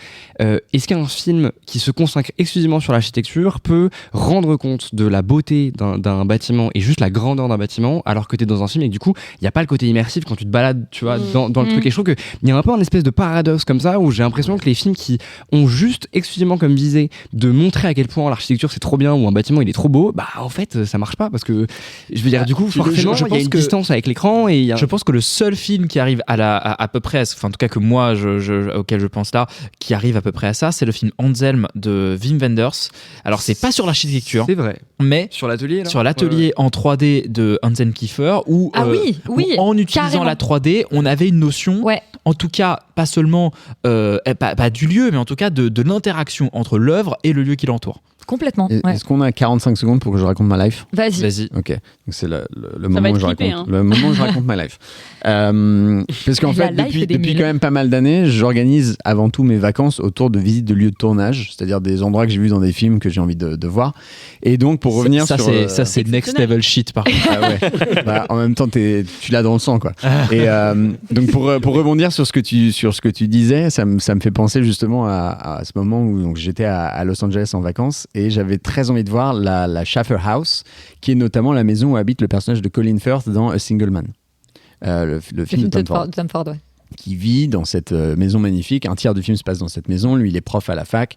C'est absolument magnifique. Il est en deuil et il reste là. Moi, je conduis. J'ai pas le permis de conduire, contrairement à Yuri. Donc je saoule tout le monde pour qu'on fasse 1h15 de voiture pour aller à Glendale, de l'autre côté de la vallée, pour voir la maison. Je monte des photos quand même. Je monte la scène du film pour convaincre les gens. On a tous été catfish par la maison, c'est-à-dire qu'on arrive en réalité, elle est beaucoup moins belle et impressionnante que dans le film. Donc en fait, il y a quand même à l'inverse, je crois que c'était Edouard Grau qui avait fait la photo du film, il a magnifié cet espace. Je pense qu'il a tourné pile à la bonne saison, au bon moment de la journée où il y avait le soleil qui entrait pile au bon endroit de la baie vitrée. Et nous, quand on est arrivé, en fait, c'était une maison assez lambda. C'était une maison de John Lautner, donc c'est magnifique, c'est très bien agencé, mais on n'a pas du tout ressenti l'émotion qu'on avait en voyant le film en fait. Moi, je vais dire une connerie. Ce que je remarque, c'est que tu vas quand même à Los Angeles et pas sur les lieux de tournage de Bruno Dumont, par exemple. Tu vois. Ce sera pour l'année prochaine. Une année où j'ai pas trop de budget vacances. Budgétaire, ouais. Y a sur l'idée de ton idée de tourisme, en fait, moi, ça m'a fait penser que récemment, il y a deux moments où j'ai eu envie d'aller dans un endroit à cause de comment c'était filmé, dans la série de Studio. Et Seth Rogen a lui-même dit qu'il avait beaucoup choisi ses lieux de tournage parce que c'était des endroits où il voulait aller lui-même, et que je trouve ça légendaire d'avoir fait ça. Il tourne dans des villas de Los Angeles justement qui sont exceptionnelles. Il y a notamment le deuxième épisode de la saison le plan séquence, voilà, qui est dans une espèce de villa au moment du coucher du soleil. Enfin, c'est sublime. Et un autre film, attention là encore, galipette improbable, reste un peu de Gad Elmaleh. Parce que dans ce film, il filme la cathédrale du Sacré-Cœur de Casablanca et j'y étais jamais entrée alors que j'ai vécu là-bas 18 ans, et la fois d'après où je suis retournée, je suis rentrée parce que c'était sublime comment il l'a filmé. Et spoiler alert, moi aussi j'ai été catfish parce qu'en fait entre temps ils l'ont vidé pour en faire un centre culturel, et donc quand je suis rentrée il y avait rien. Genre vraiment que dalle. Mais voilà, ça m'a rappelé, moi aussi je raconte ma vie un petit peu. Non mais j'allais dire peut-être mais c'est un peu ma dernière question, c'est que je trouve que là on revient à des décors qui sont vraiment créés matériellement, mais il y a eu une époque dans les années 2000 où en fait il y avait beaucoup de fonds verts et il y avait beaucoup de décors qui n'existaient plus. Et aujourd'hui encore, enfin, aujourd'hui c'est un problème de matérialité des décors au cinéma. Disons que quand on parle typiquement de Villeneuve, mais c'est un des rares. Voilà, c'est un des rares. Mais effectivement, je pense à ça parce que moi, j'ai été traumatisée par les décors de la prélogie de Star Wars de ce point de vue-là. En Espagne, qui n'existe pas. Et donc, en fait, par moment, ça te crée un espèce de petit où il y a des perspectives complètement improbables. Canivalet qui est très très dur. Mais du coup, il y a des moments, je trouve, où ça marche un tout petit peu parce que tu te dis, mais qu'est-ce que c'est que ce décor, il n'existe pas. Et en fait, il y a des moments où juste tu te dis, mais ce décor n'existe pas. Et du coup, ça attire ton regard pendant la scène. Tu regardes que ça et d'un coup, tu as l'impression de voir ces acteurs devant leur fond vert. On est un peu revenu, je pense. Mais je trouve qu'on en est revenu, je trouve un peu dur. De l'intrigue. Non, mais je veux dire, justement, ça rejoint un peu une espèce d'autre catégorie de films qui s'amusent à détruire les décors. Ouais. Et en fait, Dogville, d'une certaine manière, c'est une destruction, mais pas qui est... Tu veux dire qu'il y a un lien entre Dogville et Star Wars ? Ouais, peut-être. Je pense. Mais non, mais tu vois, genre, on pense à la scène de destruction de maison dans Zabriskie Point. The Raid aussi, c'est un excellent film sur un immeuble et on adore détruire, le perforer, etc. Et je trouve que t'as aussi un plaisir assez régressif d'un coup de sentir la matière et de projeter des choses. On n'a pas du tout parlé du cinéma d'action, mais en effet, le cinéma d'action est un... Tout devant nous et conçu sur les décors. Et on n'a pas parlé d'Inception, qui avait été cité parmi les films, et qui du coup là est un film qui tord vraiment l'espace au sens propre. Mais du coup, je viens de penser au fait qu'il y a beaucoup dans le lien absurde entre Dogville et Star Wars, il y a beaucoup d'acteurs qui disaient que tourner sur un fond vert, en fait, c'est très déstabilisant parce que d'un coup, ils ont l'impression de nouveau d'être au théâtre, mais en même temps avec ce ce côté, tu te donnes réplique, enfin, je veux dire, tu fais pas le film en entier. Et donc finalement, voilà, c'est peut-être une espèce de retour aux sources pour les comédiens de tourner sur des fonds verts, alors qu'ils n'ont jamais été aussi mauvais en général. Oui, Rita. Je pense qu'on devrait commencer à faire des listes Letterboxd à l'issue des focus avec tous les films qu'on recommande, notamment parce que j'adorerais voir encore une fois tous les films qu'on vient de citer dans une liste en commun, parce qu'il n'y a aucun monde dans lequel ils se retrouveraient ensemble sinon. C'est vrai qu'il faut créer un Letterboxd. De la perche. Mais grave, tu rigoles, mais grave. Bien, Félix. Qui a le temps? J'ai Allez, on en déjà discute trop de après. réseaux à mon actif. Allez. Non mais moi j'aimerais, parce que je pense qu'à la fin de l'année on pourra faire un jeu où on citera genre 4 films qui ont été cités, il faudra retrouver le focus ou le sujet en commun parce que ce sera pas facile. Peut-être un film que vous aimez en lien avec l'architecture. Émile? C'est pas un grand film de cinéma, mais c'est Help de Richard Lester, qui est un film sur les Beatles. Ah ouais. Je sais pas si vous l'avez vu. Bien sûr. Et en fait, Go le to truc the window. qui est trop bien. Ouais. Et le truc fascinant, c'est qu'ils avaient cette baraque à Londres où ils habitent chacun les uns à côté des autres. Il y a 4 portes, et quand ils ouvrent les portes, ils sont dans le même appart. Ouais. Et je trouvais ça génial. Rita? Ne dis pas Twilight. J'adorerais. J'ai vraiment l'âge blank, donc passe aux autres, j'arrive. Et le Gad Elmaleh. Non, tu nous diras tout à l'heure. Moi, Yuri? j'en cite 2 français, Playtime de Jacques Tati, Ah bah oui, et globalement bien sûr. tout le cinéma de Jacques Tati. Et comment on a fait pour ne pas parler de Jacques Tati sur un... Oui, écoutez, on peut pas parler de tout. Ouais, c'était très vaste. En fait. Métropolis, hein.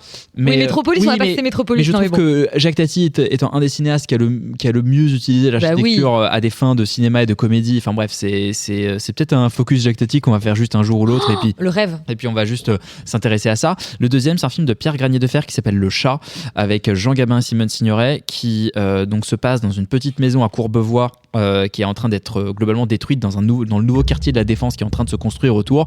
Et cette maison qui est vieille, en déliquescence, en complète déshérence, c'est à l'image du couple formé par Jean Gabin et Simone Signoret. C'est un film... c'est un très très très très très beau film, et notamment dans lequel cette maison a un rôle à part entière, et je vous recommande vivement tous les films de Jacques Tati si vous les avez pas vus, et Le Chat de Pierre Granier de Fer. Valentin. Moi, pour la bonne humeur, on n'a pas cité Allemagne année 0. C'est vrai que j'ai l'impression que tous les films dont on s'était parlé au départ, qui nous semblaient être les piliers, on les a pas Je cités. trouve ça assez fécond finalement. Non, mais justement sur le côté qu'on n'a pas vraiment abordé, Ouais. en fait, c'est un décor du coup là, le film, déjà complètement quand la détruit, caméra ouais. sort à l'extérieur et va filmer une ville détruite après la guerre. Et qu'est-ce que c'est que du coup qu'une ville détruite qui puisse refléter l'état d'esprit, l'espace mental d'un enfant de 6, 7, 8 ans qui doit se démêler avec la guerre quoi, et la misère. Alban. Moi, j'ai pas bossé comme vous, donc là, j'ai rien qui me vient. T'as pas vu le film? T'as pas vu? J'ai pas vu le film, en fait. Qu'est-ce que je pourrais dire? Non, c'est dur. Attends, laisse-moi réfléchir. Passe à Félix. Waouh, c'était sérieux cette semaine. Tu veux pas en choisir un? Ok. Moi, je vais citer La Maison de Cire de Jaume Collet-Serra, qui est un espagnol, c'est un film américain. Et c'est très rigolo. Il y a eu tout un final assez exceptionnel avec cette maison. Je ne vous en dis pas plus. Est-ce que Rita a trouvé son idée? La notée d'Antonioni, parce que en fait, cette grande maison, c'est un truc qui m'a le plus marqué dans ce film. C'est un super film sur l'infidélité. Et là, Non, mais moi, ça va être nul. En fait, moi, je connais rien à l'architecture et j'aime bien les films qui l'expliquent, donc qui passent par des professeurs pour en parler, pour m'expliquer en fait les concepts de l'architecture. Et là, c'était une fiction. Le film, j'ai pas forcément trouvé bien, mais il y a un professeur dedans. C'est un film de Mi Hansen-Løve, me tapez pas, qui s'appelle Un amour de jeunesse. Il a eu un geste de recul. Et dans Un amour de jeunesse, je trouve qu'il y a quand même un Lola Créton qui joue dedans, est une étudiante en architecture et elle-même est en train de se passionner par l'architecture, et du coup, elle me transmet un peu sa passion d'étudiante. Voilà. C'est un autre avatar d'ailleurs de cinéaste qui se dépeint comme architecte. Ouais. Et d'ailleurs, j'ai pensé à un film auquel je pense jamais, mais qui l'année dernière à Marianne Bad, qui est pas celui que je vais recommander particulièrement, mais où j'étais étonnée qu'on en parle pas. Mais moi, je sais pas, je crois que j'ai juste envie de dire Parasite. Bah franchement. Normie de ouf. Normie de ouf. Bah ouais, mais bon. J'allais te dire, c'était ça ou Shining. Hein. J'ai droit à être normie cette semaine. Je suis hyper boring cette semaine. Ah bah, Green Room.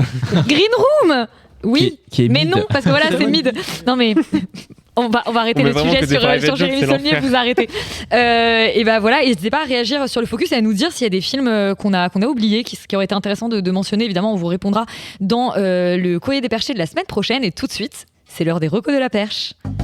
Perdons pas de temps à Salamalek. Si j'en crois mes informations, le temps travaille contre nous. C'est bien ça, Jimmy? Oui, à 100%. Alors voyons voir. Yuri, je vais commencer par toi. Tu nous recommandes De Procureur, un film qu'on a vu au dernier Cannes. On en avait parlé dans les capsules cannoises. Oui, et je voulais en sort parler aujourd'hui. parce que ça reste un film important. C'est réalisé par Sergei Loznitsa, qui est un grand cinéaste créneau biélorusse, je crois, qui en tout cas réalise ce film avec Alexander Kuznetsov et Alexander Filipenko, et c'est vraiment un film, en tout cas que je trouve moi intéressant à voir. On en a pas parlé dans le programme général parce que les souvenirs étaient peut-être un peu flous, mais en tout cas le film raconte l'histoire d'un jeune procureur qui est appelé dans une prison soviétique au moment des purges staliniennes parce que visiblement il y aurait des mauvais traitements des prisonniers. Il va du coup remonter petit à petit la chaîne hiérarchique et finalement lui-même se retrouver dans un engrenage un peu diabolique. C'est un film qui est pas très rigolo, qui est un peu lourd, mais qui par contre est hyper intéressant d'un point de vue juste de sa dramaturgie. En lien avec notre focus. Il y a tout un truc sur le décor et l'architecture de la prison. En tout cas, ça sort aujourd'hui. C'est un film à moitié français, en tout cas produit en partie par la France, et je trouve en tout cas que c'est un film intéressant qui est sorti cette semaine et que je vous recommande chaudement. Et si vous voulez écouter le débat chaud qu'on avait eu avec toi, Yuri, Félix et moi, on était tous les trois, on en a parlé dans nos capsules canoises. Félix, toi, cette semaine, tu nous recommandes Predator Badlands. Et ouais. Étonnamment, j'y suis allé en mode ça va être horrible. Et en fait, c'est réalisé par Don Trachtenberg qui a fait du coup Prey, le précédent, qui était déjà pas mal. Et en fait, le précédent. Le précédent. C'est un peu, les Gardiens de la Galaxie rencontrent Predator, parce que le concept, c'est de prendre le Predator, qui est quand même censé être l'espèce d'animal ultime, voilà, qui tue tout le monde, et d'en faire le protagoniste du film. Donc il faut en fait essayer de lui créer une conscience, un cœur, un langage aussi, ça marche pas du tout.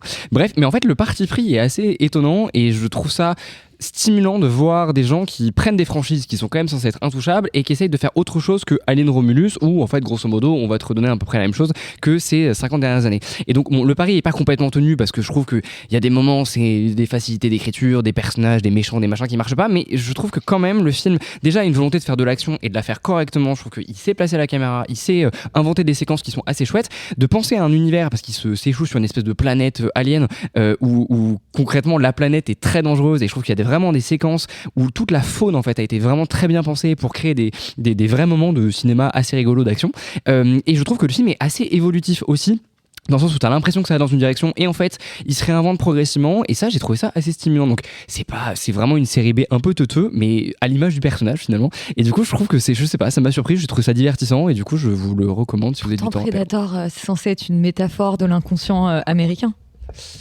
Ouais, ok. J'avais eu un cours de ciné sur le Predator. Rita, reco ou contre reco, cette saison 2 de Culte, on avait parlé de la saison 1 dont on avait plutôt dit beaucoup de bien, qui parlait du Loft, et là la saison 2 parle des To Be Free. On a pas dit du bien. On tapé sur Culte, c'était franchement. Mais alors pardon, moi Elisabeth, en fait, tu sais, c'est pas grave.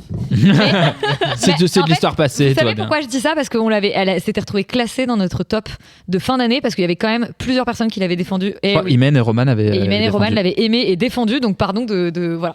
Mais en l'occurrence, moi j'avais déjà des choses à redire sur cette saison 1. Alors cette saison 2, il se trouve que c'est une collection de la part de Prime Video, mais c'est ni les mêmes créateurs ni les mêmes producteurs. C'est comme Meurtra, voilà. Pour France Télé. Mais Meurtra années 90. Un peu. Pour moi, c'est malheureusement une contre-reco, alors que j'ai été très attachée par les 3 jeunes garçons qui jouent les 3 personnages principaux. Ils jouent très mal, malheureusement. Mais... C'est la boulangerie? Mais attends, on parle de quoi? Non, c'est pas pour ça. C'est hyper la saison 2 de Culte qui porte sur les To Be Free. Oui. Et je l'ai dit. Le podcast La Perche dans le cadre.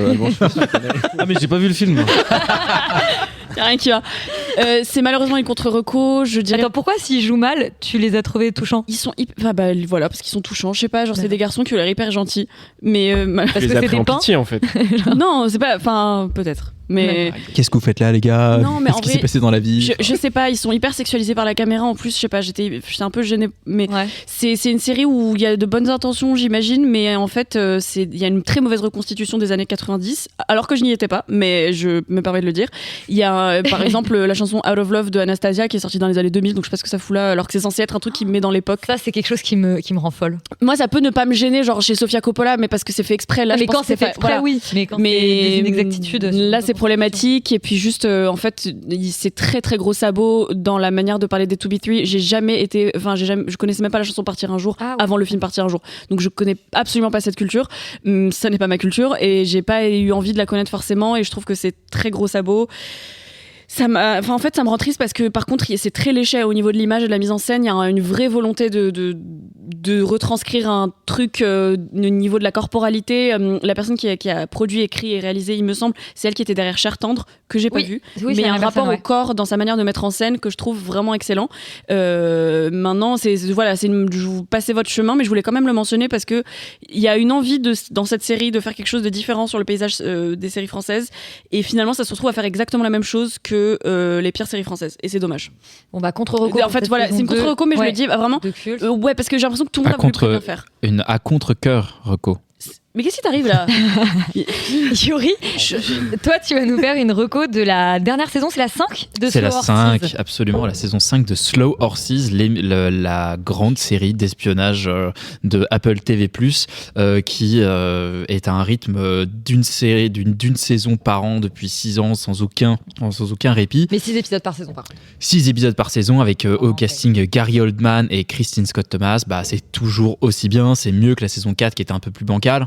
Franchement, si vous ne connaissez pas Slow Horses, regardez-le. C'est une série d'espionnage et de comédie, parce que le concept de la série, c'est que c'est tous les gens qui sont mis au placard du MI5, qui sont mis dans un bureau qui s'appelle Slough House, et du coup on les appelle les Slow Horses, et les chevaux lents. Donc en fait, ils sont mis au placard parce que ils ont tous merdé, ils sont alcooliques, ils sont accros au jeu, enfin ils ont fait une erreur dans leur mission, et du coup c'est des gens qui sont tous médiocres, un peu dépressifs, etc. Mais ils sont tous toujours pris dans des histoires assez rocambolesques, les tout menés par un personnage, mais d'un niveau de scandale, mais qui ferait pas lire Laurent Murer. Donc de Gary Oldman. Quand t'as dit ça, j'ai pensé à Laurent. Et je crois qu'il s'identifie un peu au perso, il est pas là aujourd'hui. Et c'est sa série préférée. Donc non, mais franchement, c'est formidable. C'est un bijou d'écriture, de précision, d'intelligence. C'est vraiment John le Carré, mais avec du rythme. Et du coup, il y a vraiment une sorte de... Oui. Mais c'est vraiment drôle. Ah, c'est vraiment J'ai eu drôle. un peu des doutes en lisant des... Non, c'est vraiment drôle. En fait, c'est une série qui fait très bien la comédie et l'espionnage. C'est-à-dire que c'est pas une parodie de film d'espionnage. Et voilà, j'ai peur que ça ricane en fait. Non, c'est une vraie série d'espionnage hyper sérieuse, juste avec des personnages marrants. Et du coup, t'as un vrai, je trouve, bon mélange des deux. C'est pas Johnny English, c'est pas des comédies d'espionnage débiles, c'est vraiment de l'espionnage très sérieux, mais juste les personnages sont tellement nuls ou pas adaptés que ça en crée des situations de comédie. J'ai réfléchi à ce que tu m'avais dit l'autre jour. J'ai passé la moitié de la nuit à y réfléchir. Et puis j'ai eu un flash. Et Émile, cette semaine, c'est toi qui nous fais la carte blanche et tu vas nous parler de la stratégie de l'écureuil. Oui, absolument. Qu'est-ce que c'est que ça ? J'ai inventé ça hier soir. Je trouvais que ça sonnait pas mal. J'étais bourré, j'étais genre là. Ouais. En fait, je voulais vous parler de nos a priori, ceux qui nous font croire souvent à tort que tel ou tel film n'est pas pour nous. Pour ma démonstration, je vais évoquer un titre en particulier. Alors, on vous a parlé de cinéma bourgeois il y a quelques semaines, mais ce soir, on va parler de cinéma royal, puisque c'est à l'occasion de la ressortie en salle de La Reine Margot de Patrice Chéreau que je me suis rendu à l'évidence. Combien de fois est-ce que je suis passé à côté de films géniaux à cause de mes a priori ? Alors, de quel a priori est-ce qu'on parle ? J'ai développé une cinéphilite aiguë au début des années 2000, et à partir de mes 7 ans, j'ai commencé à collectionner tout ce qui touchait de près ou de loin au cinéma, et donc j'avais acheté en brocante une collection de Studio Magazine des années 90, donc ça remonte. Ouais. L'occasion de développer en fait une espèce de fausse proximité avec des cinéastes qui m'ont fasciné dès le départ par la magie de leurs photos de plateau, bien avant que je puisse voir le film, et donc une certaine proximité avec les films de Scorsese, de Jane Campion, de Claude Sautet. C'était des films pour adultes, sur des adultes, et il y avait ce nom qui revenait très souvent dans les pages de studio, c'était Patrice Chéreau. Et on parlait très souvent de son chef-d'œuvre qui était La Reine Margot, que ce soit avant la sortie pour donner des nouvelles du tournage ou pour en vanter les mérites et les récompenses après. Et pourtant, à cause de plusieurs de mes a priori, j'avais jamais eu envie de voir ce film. Déjà parce que globalement, j'ai toujours trouvé les films en costume souvent poussiéreux, et les adaptations d'auteurs classiques, puisque c'est une adaptation de Dumas, ratées. Mais surtout, à l'adolescence, j'avais les idées très arrêtées sur un certain nombre de concepts qui allaient faire de La Reine Margot ma bête noire. C'est-à-dire que c'est une coproduction franco-italo-allemande, donc ça veut dire un Europudding avec un doublage, ce qui n'était pas pour moi. Et puis, c'était le film de Patrice Chéreau, dont on me disait chaque semaine en cours de français, parce que moi j'écoutais, contrairement à mon camarade, à quel point il était un grand homme de théâtre. Et moi, je me méfiais un peu des films faits par des musiciens, par des peintres, par des écrivains, des théâtreux, bref, tous ces gens qui n'avaient pas fait du cinéma leur art primaire, leur art essentiel, et j'avais un peu l'impression qu'ils faisaient du cinéma par caprice. Mais tout a basculé il y a 2 mois, quand j'ai découvert, à la faveur de la ressortie de La Reine Margot en salle, une bande-annonce absolument flamboyante. Alors je me suis laissé tenter et j'ai découvert un film étincelant, grandiose, exalté, tellement loin en fait de mes a priori. Et dès le film fini, j'avais tout de suite envie de le revoir, ce que j'ai fait hier soir. J'étais à nouveau bouche bée et j'ai éprouvé une étrange familiarité en fait en reconnaissant certains décors et certains costumes que j'avais en mémoire depuis plus de 20 ans grâce aux photos de plateau de Luc Roux qui avaient été publiées dans le studio, un peu comme quand on reconnaît l'image qu'on a vue sur l'affiche d'un film quand on est en train de le regarder. Alors, en 2025, est-ce que c'est vraiment utile de vanter les mérites de La Reine Margot ? Est-ce que je passe un peu pour le mec qui va dans un podcast de cuisine pour dire que la bouffe italienne, c'est bon ?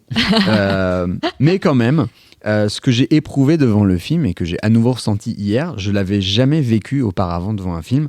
C'est-à-dire que j'ai vraiment trouvé la beauté d'une troupe, qui est un concept très, très cher à notre cher Patrice Chéreau, et qui se prête superbement à son film. C'est-à-dire...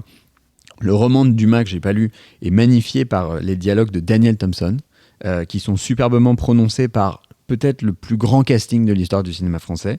La photo à la Delacroix absolument somptueuse de Philippe Rousselot. Et rien qu'en prononçant son nom, j'ai une trentaine de plans du film qui me viennent en tête.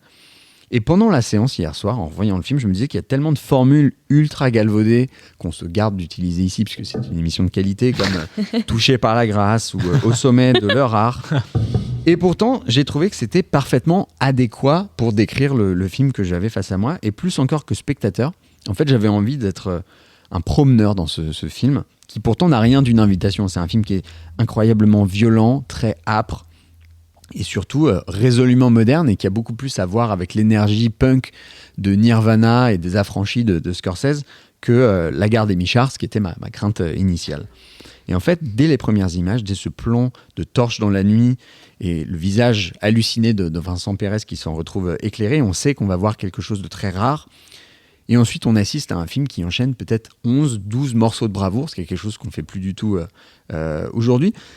Plus du tout, ou en tout cas qui devient très rare. Ce serait mentir de dire que ça se fait plus. Et je pense notamment, on a eu de la chance cette année au film de Brady Corbet et de Paul Thomas Anderson qui ont retrouvé un peu cette appétence pour le morceau de bravoure. Mais moi qui, en fait, toute ma vie m'étais un peu précipité vers les chefs-d'œuvre officiels que j'avais tous vus bien sagement, j'ai l'impression d'entamer une nouvelle étape dans ma vie de cinéphile, c'est-à-dire aller à la rencontre de tous ces films sur lesquels j'ai eu des a priori. Et c'est ça que je trouve génial, c'est qu'au-delà de la découverte, il y a aussi une forme de réconciliation. Alors, peut-être que c'était une façon inconsciente de copier la stratégie alimentaire d'un écureuil, c'est-à-dire de me garder pour plus tard des films qui allaient me surprendre et m'émouvoir sans que je puisse l'imaginer. Là, j'étais très très loin de penser qu'un film qui m'avait jamais rien dit allait me cueillir à ce point. Et en fait, je pense que ça a joué aussi dans mon choc, dans le choc de cette découverte. Donc vous aussi, vous pouvez... laissez vos a priori de côté sur ce cher Patrice Chéreau, puisque ressortent aujourd'hui 6 de ses films à Paris, à Marseille, à Tours, à Nanterre, à Biarritz et à Valence. Eh ben, on vous encourage à aller les découvrir et effectivement, c'est bien parfois d'aller voir des films sur lesquels on a des a priori. Ça fait que des bonnes surprises. On vous dit à la semaine prochaine. En attendant, n'oubliez pas de vous abonner, de nous mettre des petits pouces et de commenter. On vous répondra la semaine prochaine. Bonne semaine.